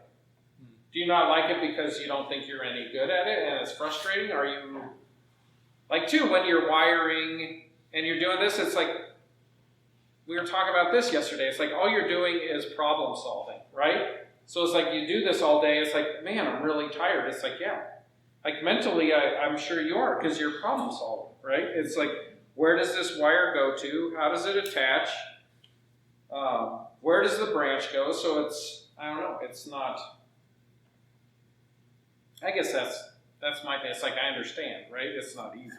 But the more you do it, the bigger, like you get more endurance, I guess, would be what I'd say. But it's not easy by any means. So. You have that skill set comes into play. You do things like because people like why they don't like the aesthetics that they create afterwards, because they're so highly appealing, and they have a good job laying it out, or they just don't get from wiring. Sure. I mean, it could be. That could be it. There's a myriad of reasons why people don't want to or don't like to wire, I don't know, who here doesn't like to wire? Let's hear. You don't like to, so why don't you like to wire? I get bored with the pads. Yeah. It always seems like a great idea, and then about a third of the way into the project, it's like, holy crap, I got all this more to do. Yeah, but isn't it kind of like exhilarating when it's like, you get to make like beautiful pads and do things like that, or energizing. I'm always thinking, eventually I gotta cut all this stuff off. Right. And I like wire. Yeah. No, yeah. That's what, Keith Scott, I don't know if you ever met him years and years ago.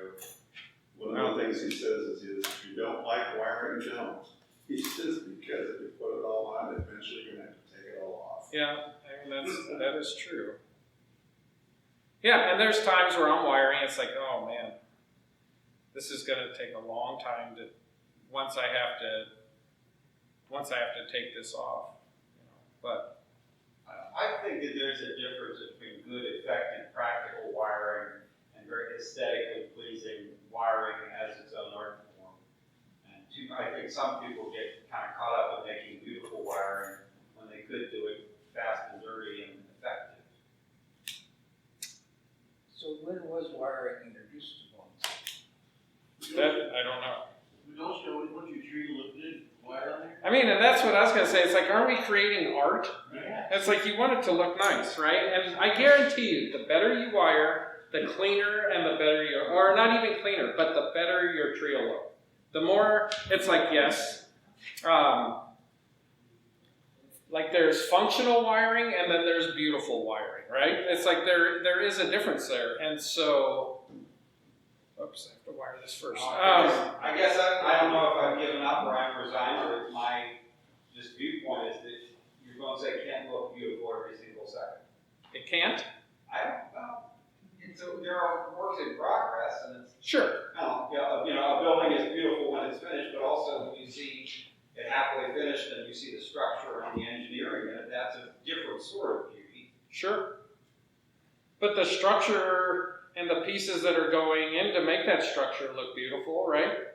As components, yeah, and there's that beauty in that plan that somebody's thought out, or Sure. a team of people have thought out. Sure. My thing is like, why not just try to do your best, right? It's like when you're doing it, it's like, don't do it half-assed and don't get lazy, just do it well, right? Yeah. Do it well. It's like every time you do something, do it the best that you can. So I don't understand. And hear me, there's times where I've wired something, it's like, dang, that looks like shit, right? Believe me, I've had that, can you censor that? I get a little excited sometimes, right? So I've had that, you know, but then there's times, this is it, like if you look at someone's wiring that is very good, it's a thing of beauty, right? And like you were saying, it's a work of art, and it's like, if someone wires well, when you look at their wiring, it doesn't detract from it. It just, It's a part of it. yeah, it's like just the puzzle that person put together to figure out like the wiring combinations, and like there's fundamentals, but there's an infinite number also of combinations that you could do on any tree, right? And so when someone does that really well and beautifully, it's just, I don't know, to me I love seeing that, and I love looking at it, and I love analyzing and seeing how they put that structural, you know, or that construction of the bones of the tree together. So I don't know. I just think you just try to do your best all the time, and if that means There's another reason. you don't settle for mediocre, you know. What about the criticisms? I mean, obviously you can have a lot more of it. You can put a Roby, adaptation work for that instead of putting a bunch of wire on. Sure, I mean, the bar it's all just it's all just case by case. I mean, but I think too, even with deciduous, there are aspects where it's like, okay, I just need to wire, like put some wire. Yeah, I got wired a tried maple on yesterday. It was the most efficient way of doing that. Yeah. But a lot of you get clipping growth to get that kind of stuff as well to reduce I mean, so I think part of it with deciduous, it's like because the foliage mass is so great, when it is in leaf, you can get away with it. But then you have to look at it when it's out of leaf in that silhouette, and then that's going to be your judge, right? Because that's really, like when you show them, they're beautiful, right? When they are in full leaf, but like at the shows and different things like that, and when you really like are awed by it is when you can go in and look and you see like the ramification and how small things are, and being able to tell like the timing, when the timing was done, and it's like, okay, this was pruned at this time of year, and you can see how like all the cuts are made, you know. So with stuff like that, it's like, yeah, you can get away with clip and grow to an extent, but I don't know. You'll have to see when it's naked, you know, what does that look like, and does it still have that same beauty? Yeah. So there's another reason for doing it well. yeah, About 3 years ago, I got a pitch pine that had been wired functionally, but not well by a student. right. And taking the wire out of that thing was a pain. It took me probably twice as long as it would have if it had been wired correctly. And when I rewired it, I've had to do it again, and about half the time to dewire it. Yeah. So doing the wiring correctly makes it a lot easier to take the wire off. Sure. Because it's clean. Sure.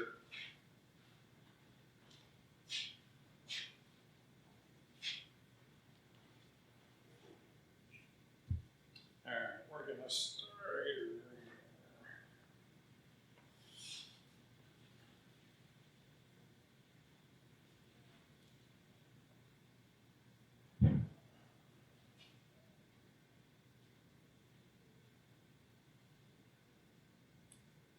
All right, this branch we need.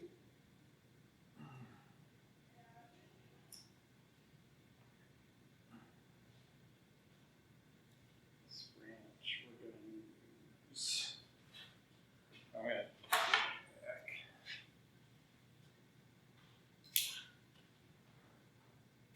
So do you spray out here like for fungus on junipers, or what's like maintenance that you can do? And if you do spray, like what do you use?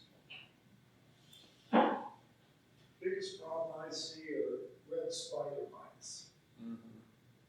Do you ever get rust? Cedar apple rust. Yeah. Or phomopsis? Ever get that? I don't mind that, but I just don't mind that. I'm pretty sure from office. Yeah, it's humid out here, so I wonder. Also depends on where you're at. Sure. What would you treat for phomopsis? For phomopsis with either Cleary's 3336 or Daconel. Or sorry, Mancozeb. You don't use Daconel. Use Mancozeb. So again, man what? Mancozeb. Mancozeb? So I don't know. I think Mancozeb is becoming harder and harder to acquire.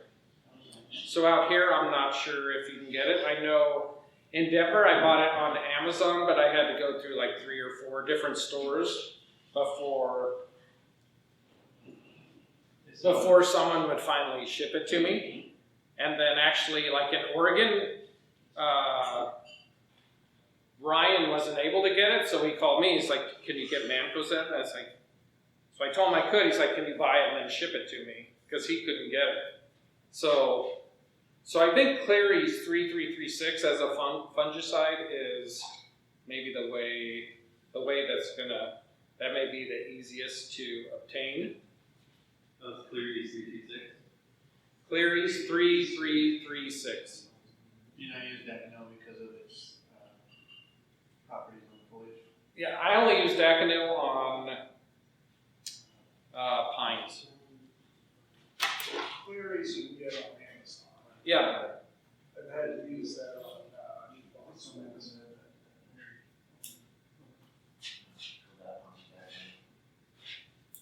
I don't like this branch, but let's see. Yeah, we have a lot of Bethel out here. Yeah. I mean, it's like as humid as it is. I just noticed that like the last couple days when, like even at night, maybe last night or the night before, it was pretty humid. So it's like I bet they struggle. It's dropping out of 4 floors. Cedar apple rust can be a big problem in the spring. Yeah. Yeah. What about boards? Yeah. Right, Rob?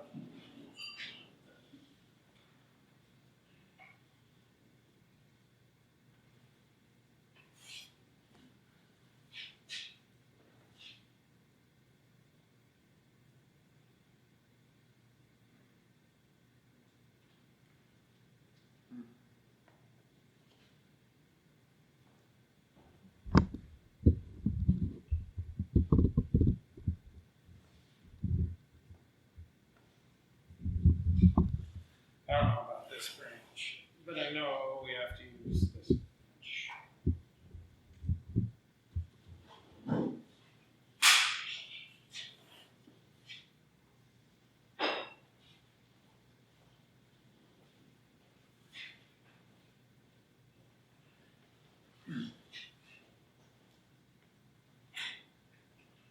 All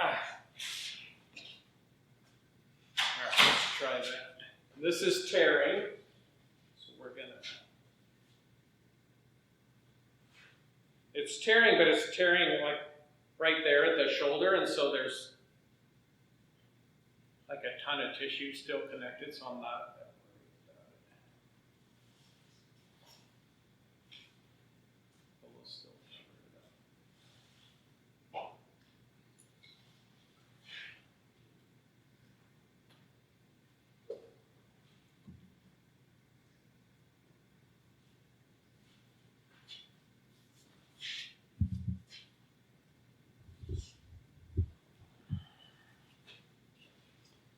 All right, so now we're here.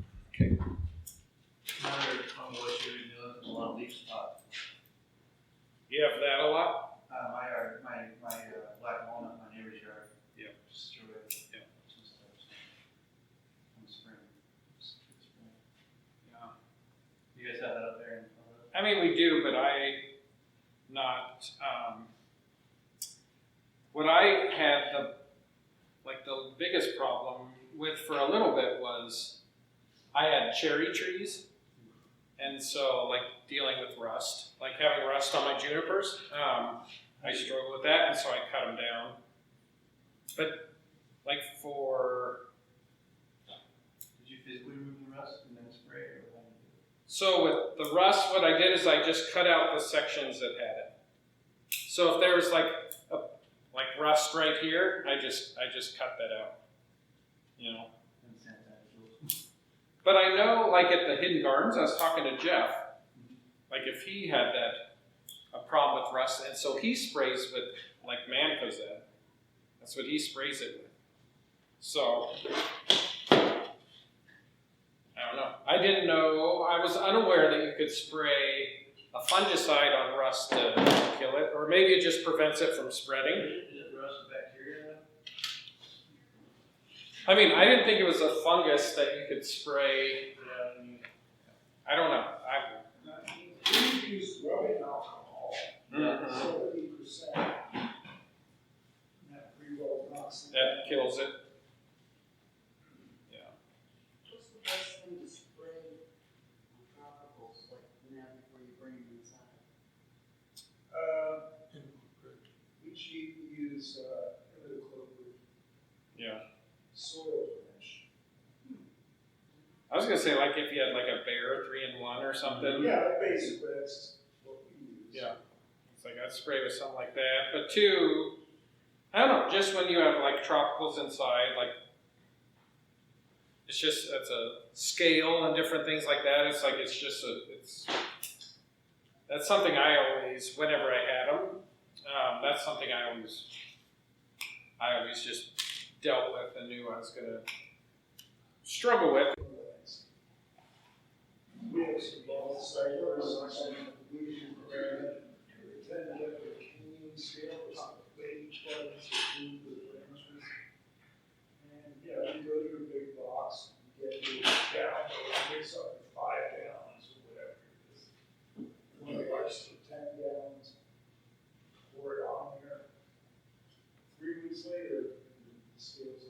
Yeah. Do you ever use dormant oil? I never have, but actually this year, I thought about doing it last year, like either spraying with a dormant oil, like trees that I have in a greenhouse, because I have a fan in there, but also it gets humid in there. It's like spraying with that, or spraying with like 3 teaspoons per gallon of lime sulfur. You know, so. That's got to smell.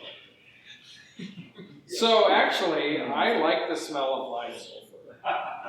Because, well, part of it, like if I'm doing juniper work and you're doing it, it means like something magical is happening, right? Because once you clean it, and like the colors, you start seeing the color, you're seeing the deadwood turn, to that white, and it usually means like, all right, I'm going to design it. So I like the smell of lime sulfur. The smell of lime sulfur. What? You like the smell of lime sulfur? I do. Is that what you said? Yeah. Wow. See, some people like skunk. Yeah. Yeah. All right.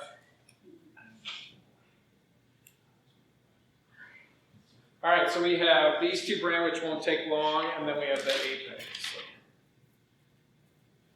What time is it? 4. Fine. No, I got plenty of time. Yeah.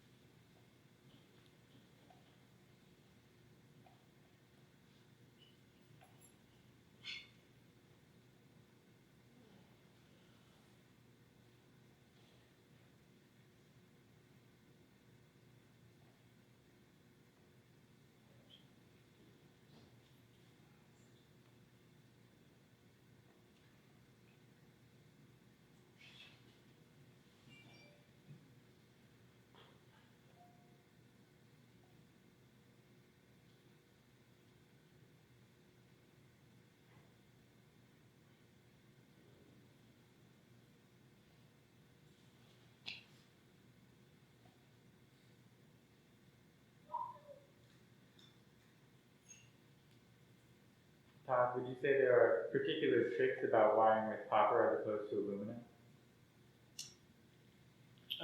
Sure. Like aluminum's a lot easier. And so with wire, like I don't know if I did it, I'm sure I did, but with like this big structural wire with 4, like I'm pushing in with my thumb, but like my hand's out here, right? Because you have to use it for leverage. Has anyone here not used 4? You've never used 4? You haven't used 4? Here. Here's a little treat for you. Oh, I get how strong it is. The what? I understand how strong it is. Is that the stuff they make lightning rods out of? There, so you can Grounding wire. Since you've never used it. If anyone wants 4, here's 4. So if you can bend it back, just bend it a couple times, and then you can see like. So we're using it more than one time to start to work harder as well. Yeah, you get like with 4, you have one shot. Yeah. To put it on. With 6, like you can maybe bend it. With 8, like stretch it kind of back out and then reapply it. But yeah, with 4, you have one shot. Straighten it back out. Yeah. So when it's like I'm grunting because I'm putting this on, it's like I'm not just trying to be a stud or something. It's like it's. I use it.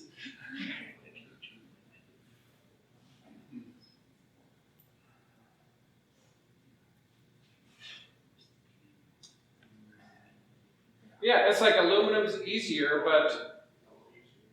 and too, like with copper on, like on conifers, you can use a smaller gauge wire, right? It's like less obtrusive, kind of visually.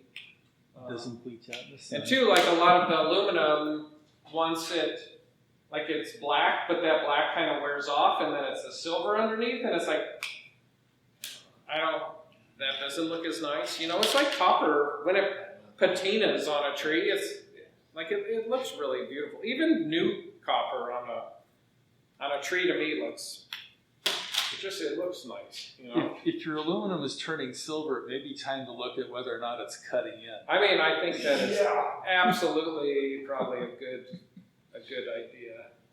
And copper tends to turn kind of brownish, which can be annoying when you're cutting it off, especially with little tiny stuff. You think you're done, and then you go out the next day, oh, there's a whole branch of it. Yeah. As far as the length of time to leave this wire on, what are your thoughts? The what? For this tree being, pretty young and its growth will be probably pretty fast come spring. How fast will you survive it? I mean, my guess is in spring it'll be fine. By next fall, you'll have to take it off. Because it's going to put on, like, a lot of it's going to swell. The branches are now. Right? It's not going to, it won't swell as much in the spring.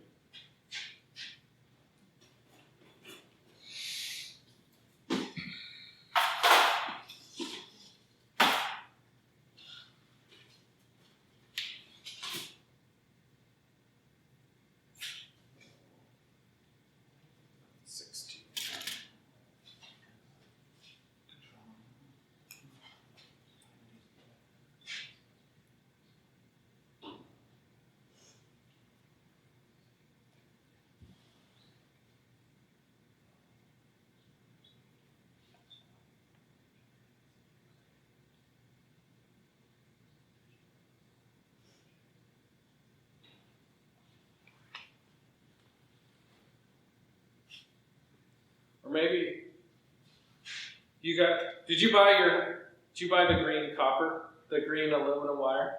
No, did your wife?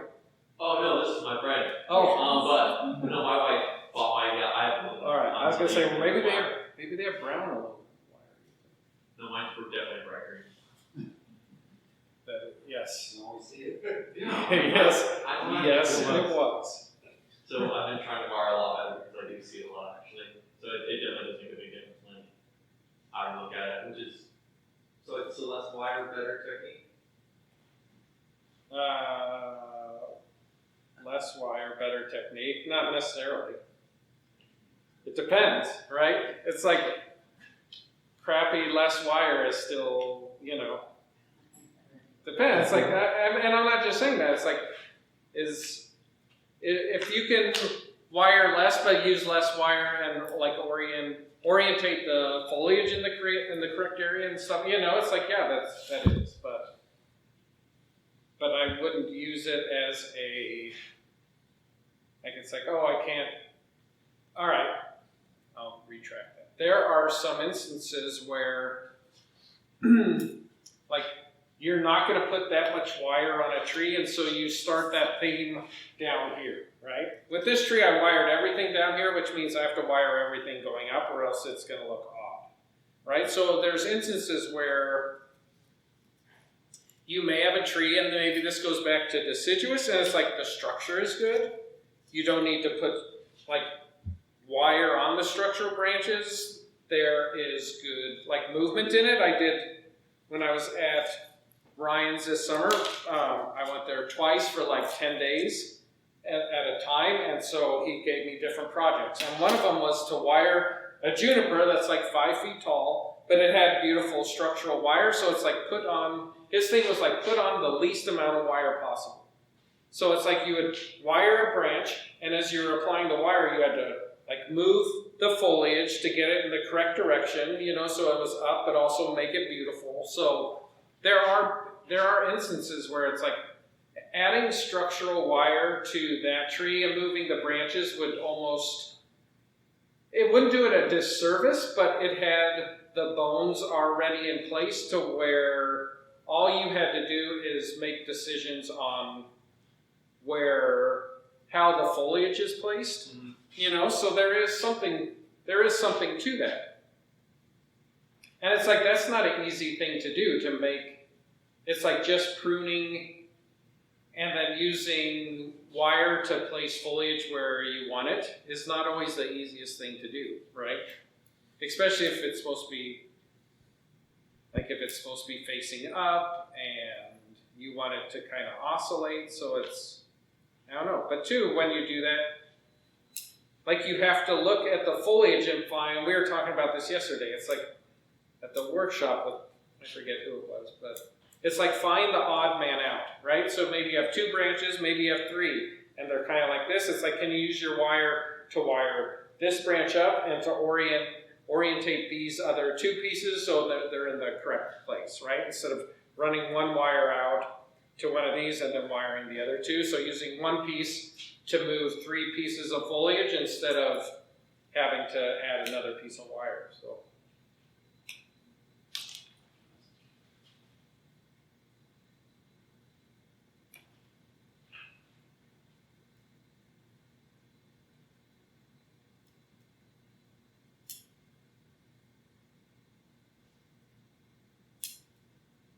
What's the most trees you worked on in one day? The most in one day.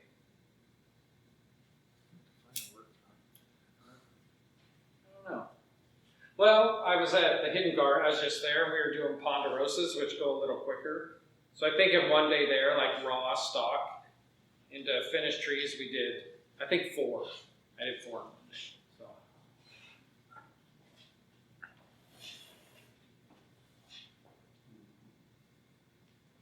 Does he get any a little bit of that garden being right around the water? No, that's, there's a guy, Dan Rob. Oh, wait. Hidden Gardens is not right on the water. Or Jeff Schultz. Dan Robinson's. His is. Washington, not in Chicago.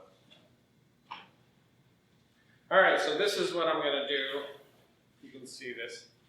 I'm going to wire this, and then to figure this out, I think what happens is this comes down into here, and then this will be an apex right in there, right? And then we'll have this nice little design with the apex going to the left, and this going to the left, right? So at one point we talked about, all right, this is the short side, this is the long side. I think that's going to be this will be the short side, that'll be the long side.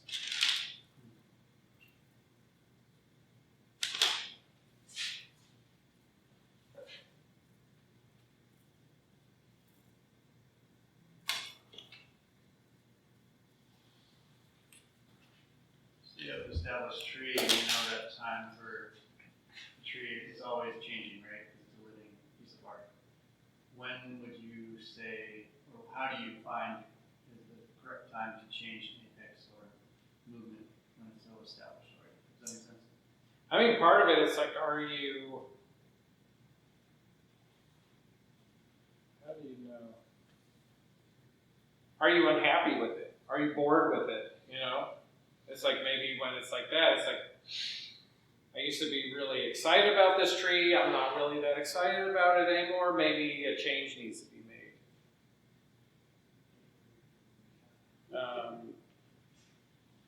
I don't know, sometimes, like every spring, or even after, like at my house when I work on trees, but for sure, every spring, like when I'm pulling trees out and I'm looking at them, or after I've done something, I'm looking at them, there's always, a lot of times I'll see like different choices I could have made on a tree. And it's like, oh, I could have done this here, or this branch could have come here, or this line would have been better, and then you make those changes, you know? So that's, I think that's part of it too. But my biggest thing, like if something needs to change, if you're bored with the tree, then that's probably a good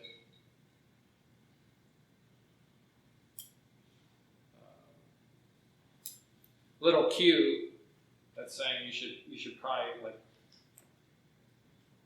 re-examine and modify something.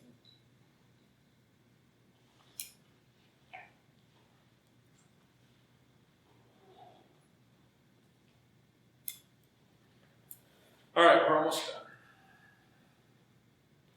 You got to do any work at any private collections like unstyled or I do. Yeah, so I do work for the Iowa Botanic Gardens. I do work for the Clark Collection, which is in Fresno. I was doing work, and actually, okay, so there was a guy in Nebraska. He had a place called Cloisters on the Platte, and it was this thing based on Saint Loyola or something. It's like a saint, like with silence. So you get there Thursday, or maybe you get there Friday, and then Saturday, Sunday, you go around this place, and the guy that built it owns the Cubs and started TD Ameritrade, so the place was ridiculous. It was ridiculous how cool it was. So I was doing private work for him, and so he had bought some trees. But then he got bored with the trees and stuff like that. It's like, okay, they're a lot more work than what he probably thought. So he donated them to the Nebraska Botanic Gardens.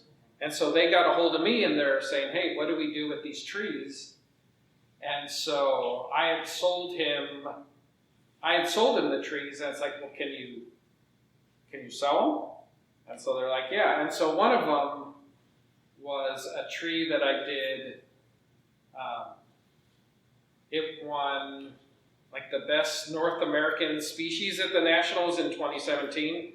And so the owner, or the guy that was starting the Cloisters, he's like, I want to show winning trees. So it's like, well, I have this. So anyway, I regretted selling that tree, and so I was able to buy it back. So it suffered, right? Like the tree had suffered some because he hadn't taken. I was taking care of it, but then during COVID, I couldn't go there, and so like the tree suffered some. But I was able to buy it back, which is pretty exciting. He had a couple trees from there that I could purchase, and I bought all of them, like everything that he had donated, just so I could get that one tree. So, but yeah, like if you want to talk about like selling trees and stuff like that, I was talking to Morrow Stemberger, and he told me, like, he has this Buddha tree. Do y'all know that tree, the Buddha? It's like a Scots pine that's just ridiculous.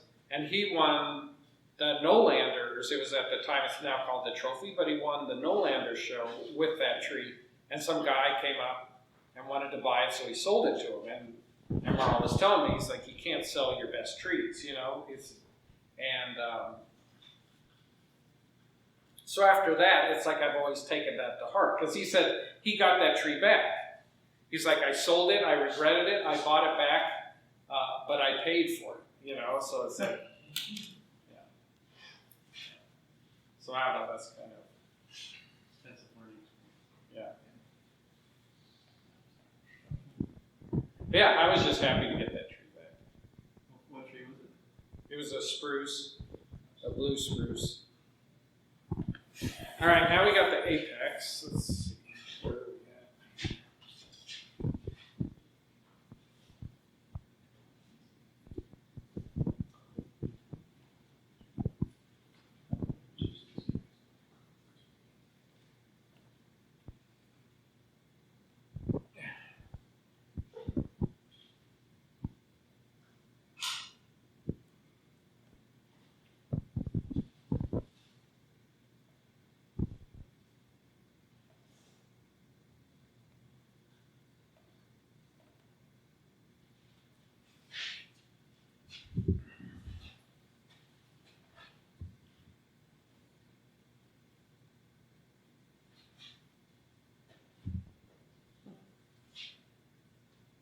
All right. Then you do that. Let's bring this up a little towards the front. All right, we're almost done. Who's got another tree? The what? I said, who brought their other tree?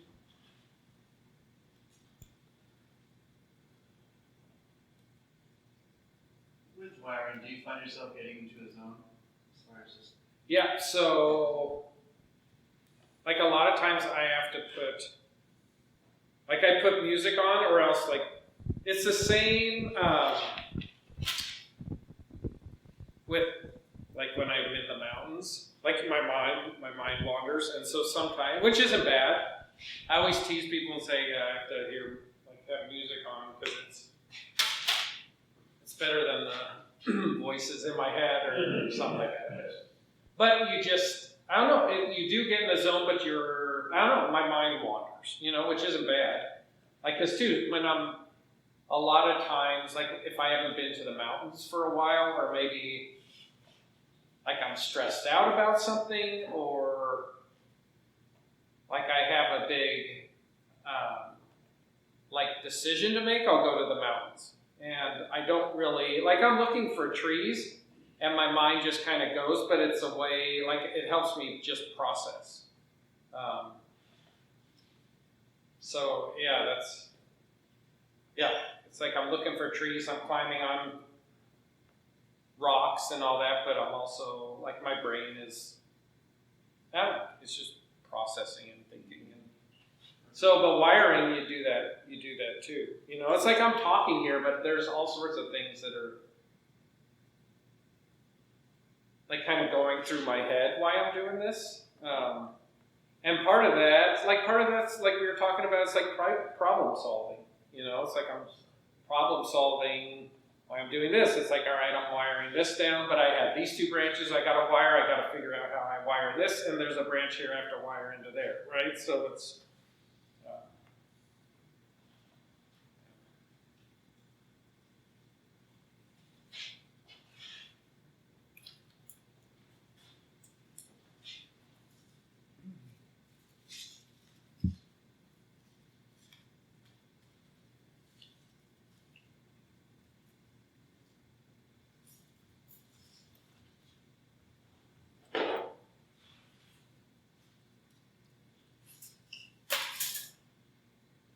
do you get in the zone when you wire?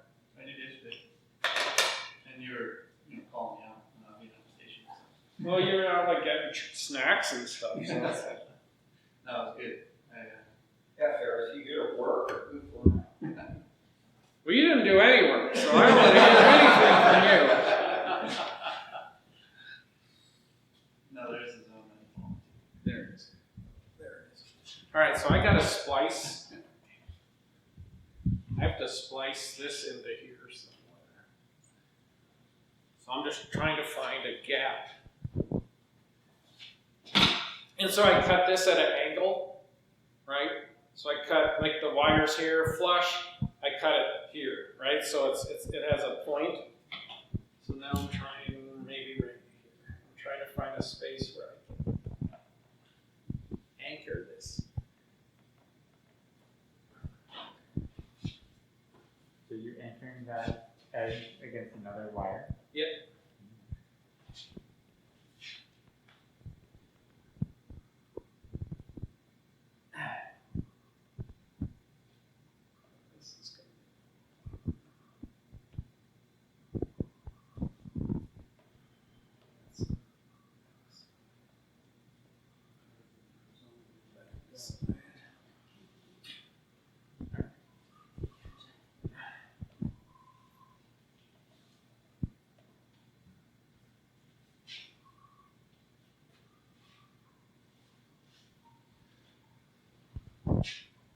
before the pandemic came to be what it is now, were you supposed to be going to Europe to do a competition or something against Against the Russian? Yeah. Rocky. Yeah, for that generation bonsai. That's still gonna happen, or is it? I don't know. I don't know. I don't know much. But it was against like Kimura's like latest apprentice. So it was gonna be like me and him. And then everyone's like, well, bonsai should be a celebration, not a competition. Like people got mad about it, because it's like we look like we were about to kill each other or something in the poster, but it's like, no, it's just the guy that was putting it on like Marvel comics and stuff, so he's like, Either that or Rocky movies. this is a cool poster. And I like talked to him, it's like I was excited, like I was kind of bummed it didn't happen, because it's like I wanted to meet the guy, and it's like he's really nice and he's talented, and so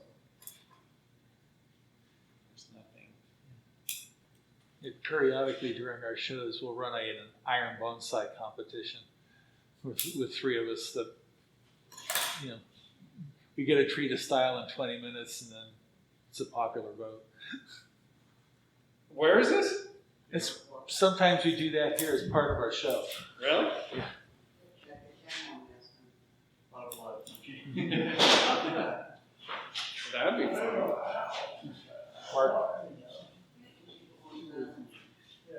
We have a commentator that asks us what our thoughts are, you know, the whole 9 yards. And then you just hammer a tree out in 20 minutes? Yeah.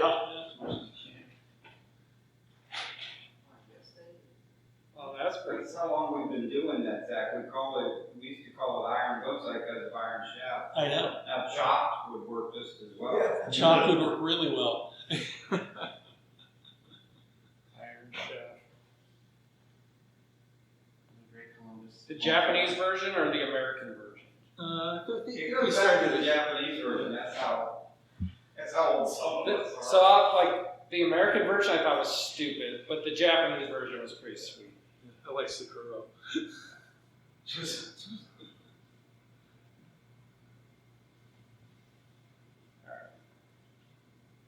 So here, I'm just wiring these last little pieces, and it's like these may, like they're small, but it's like, can I use them?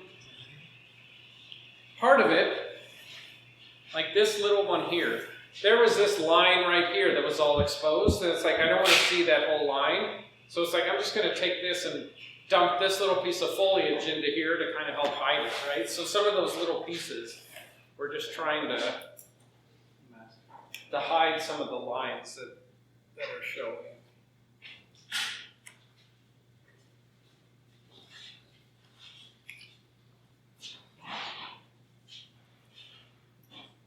Is that the kind of thing that back buds into that area, that piece will go away? Reposition? Maybe not. Like, I think where this is, like where it's placed, that could be a nice functional branch that could like mature into something. So, but yeah, on this, you know, it's like some branches will really take off, and some branches will like maybe stay weak, and so in the next iteration, you know, it's like branches will come out, and you know, branches will be left, and so that's all part of this process. It's like you have to just see how the tree reacts, and then that'll help determine what the next steps are. With this, you know, the amount of foliage that was taken off and the foliage that's left, how would you care for it when spring drips? Like all sun, morning sun? I mean, by the spring, it's fine. Even now, like you could put this in. You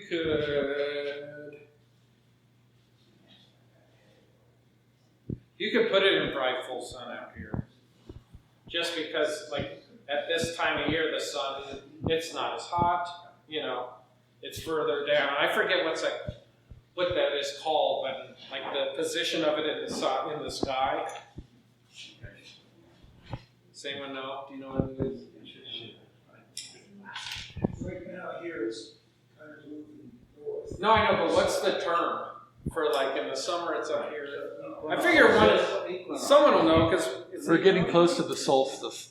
No, I know, but there's a term for it. It's like we're all a bunch of geeks, you know, and then we're nerdy people, you know. It's like I am too. It's like so. There's always like someone super smart or like that knows that kind of stuff. Yeah, that's It's like I mean that as the biggest compliment because we're a bunch of we're a quirky bunch, you know.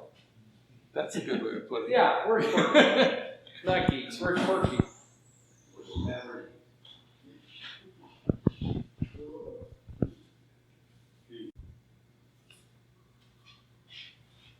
All right, we'll wire that. We'll wire the top, and then we'll be done.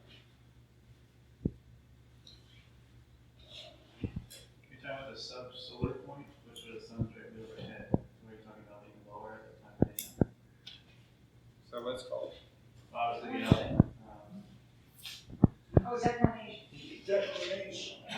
There we go.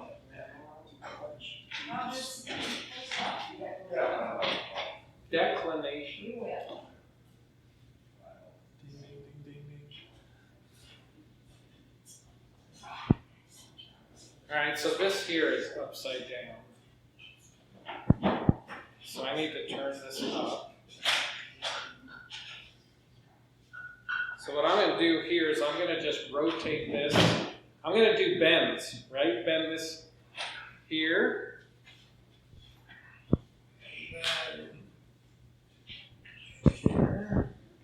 Here, and now it's right side up.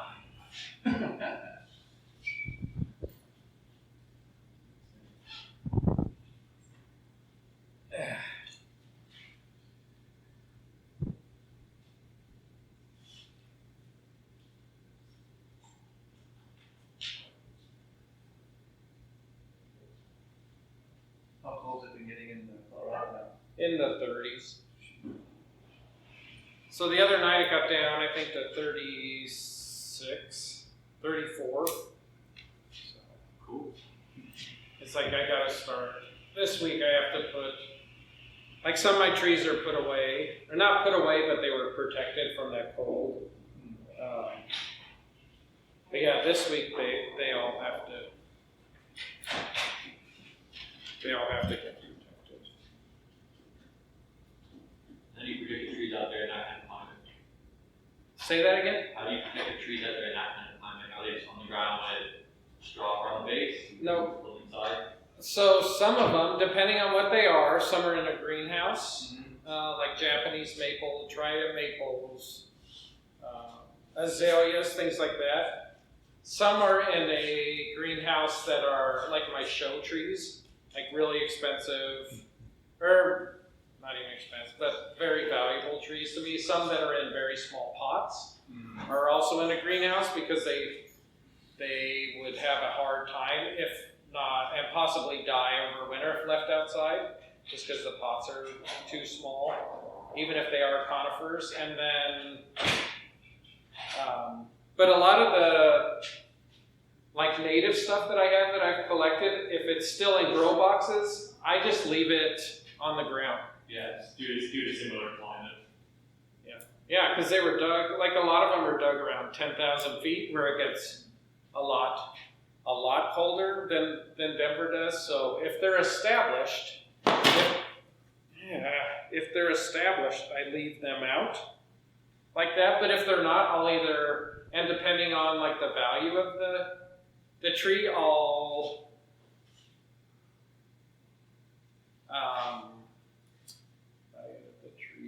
put them in a greenhouse, and sometimes if they're struggling a little or they're not as strong as I'd like, I'll put them on heat beds in the greenhouse too. And it's set at, like in my greenhouse, it doesn't get much below like the low 30s, you know, and then if, depending on where the trees are, if they're right by the heater, then they never freeze. So that's where like azaleas and different things like that go. So yeah, it depends. It depends.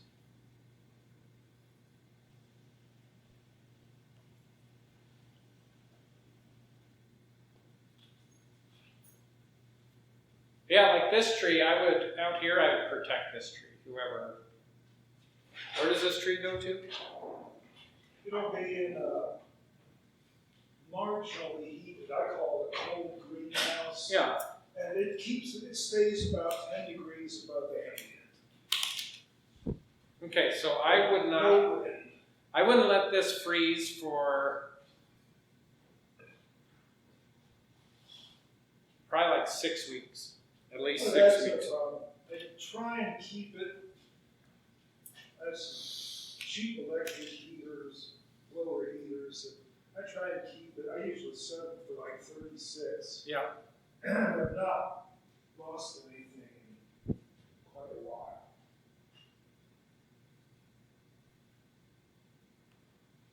Yeah, it's like I'm not worried about, like we didn't really break anything, you know, so I'm not worried about the work, just we removed a lot of foliage, and so just the tree just needs to be protected. Oh, yeah, that, no problem there.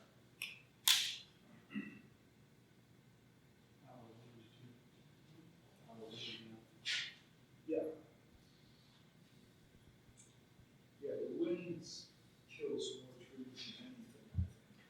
it's like keep it out of the keep it out of the wind. Freeze dry and decay. So this, we're gonna bring this down and bring this up. And then if this is the apex, let's push this to the back. All right, so here I'm gonna do the apex, but just show you where we're at. So our front is, it's like right where it is.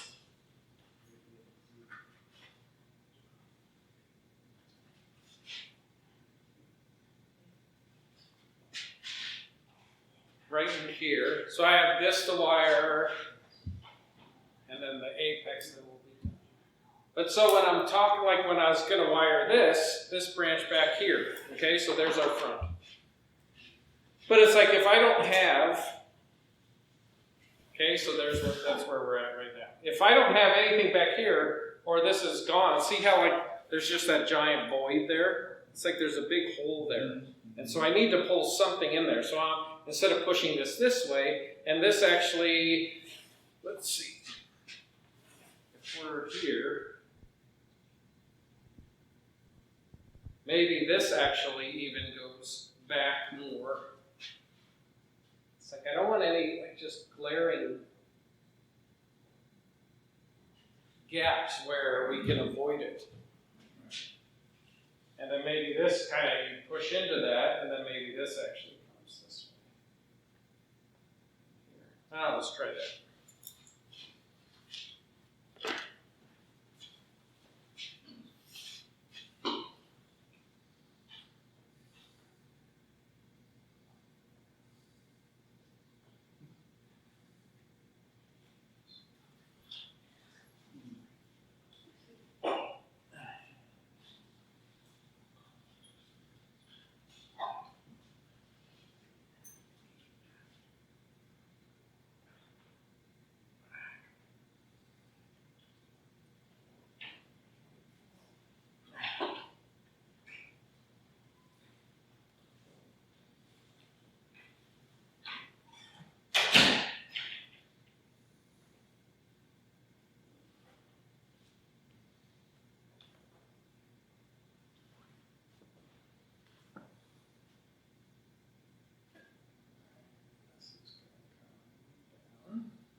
You wanted the tree to rerun?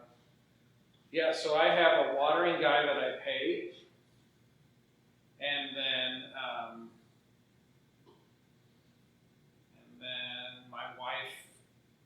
my wife checks the trees, so I'm pretty fortunate. I'm fortunate with that, but also, like, at my last job, like, one of the things that I don't know, I didn't feel like for as long as I've been there, I didn't feel appreciated, right? So it's like, that was part of the reason why I wanted to leave and do my own thing. So, then when I have this, like I have this job, I have this job and then my watering guy, it's like, I want to have a holiday party, right?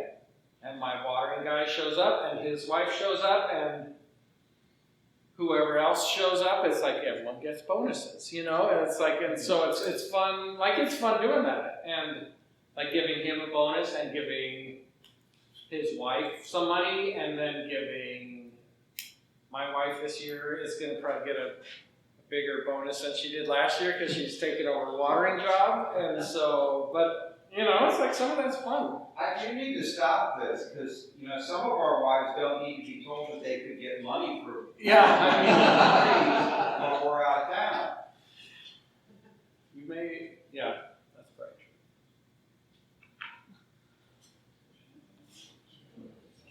So I don't know, it's like stuff like that's a lot of fun. Like when you have your own, when I have my own business and it's like, oh, and so this was it too. You know, it's like I didn't feel like I was quite appreciated at my job for what I did. And so then the guy that I was paying to water my trees this one time, he came up to me and he's like, hey, can we renegotiate like what I get every time, you know, per watering? And so I'm like, sure. And so I had a number like in my head and he had a number in his head. So it's like, well, how much do you want? And so he told me his number and my number was higher. So I was like, well, my number is this, so I think we should pay you that, you know? So it's like, it's fun like taking some of the things that I didn't appreciate about like my corporate job and then instead of like before where I complained about it, I can do something about it, you know, with my own job. So, that's cool. Yeah, it's fun. I appreciate it. It's fun. Yeah, and it's like, I asked my watering guy, it's like, where do you know, it's like, let's go out to eat. What do you want to eat? And he's like, well, I want a good steak. It's like, well, which steak place? And so he's like, I don't know. It's like, there's Elway's, you know, John Elway. He's got a really good steak place, you know, and so it's like, well, let's go there. And you can order whatever you want and as much as you want, and we'll do whatever. So, yeah, that stuff's fun.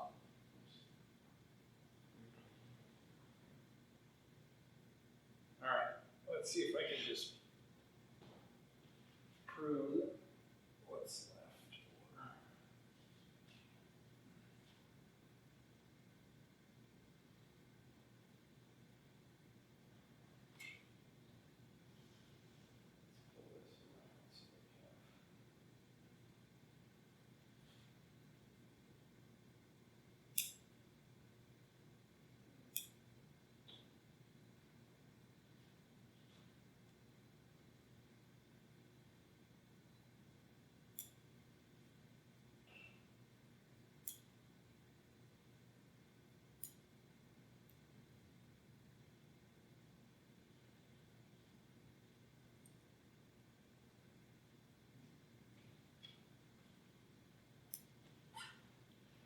All right.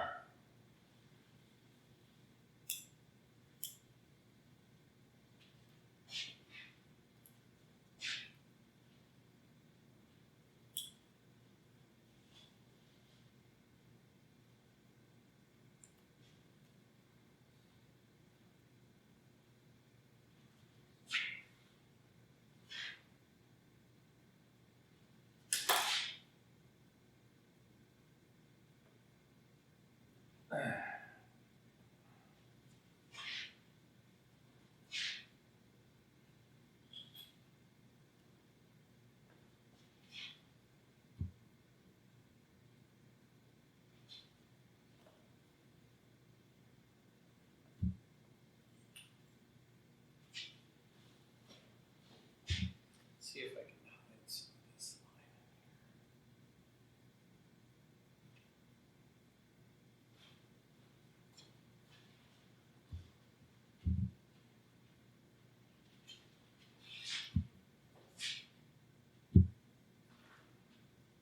All right.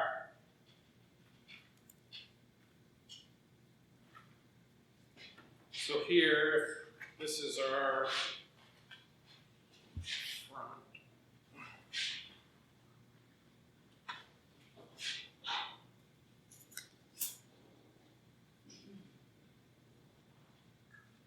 So eventually, I would like this first branch right here, this is really long.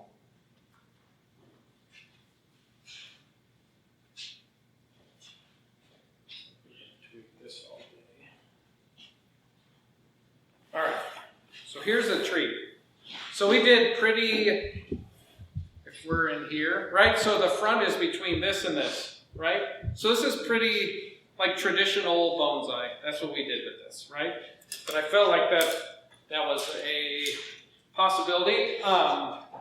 Like this, it'd be nice if this was shorter. It'd be nice like to get some other paths back in here to fill in this space. But for now, it's like this that's kind of what we have, and that's what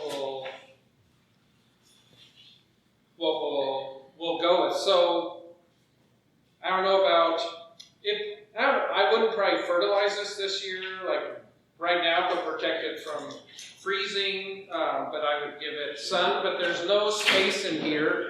There's this up here, but we cleaned that out, or we cut paste it where it tore, but nothing else on here. Am I worried about like doing too dramatic or a branch that's broken or anything like that? So thanks for sticking around.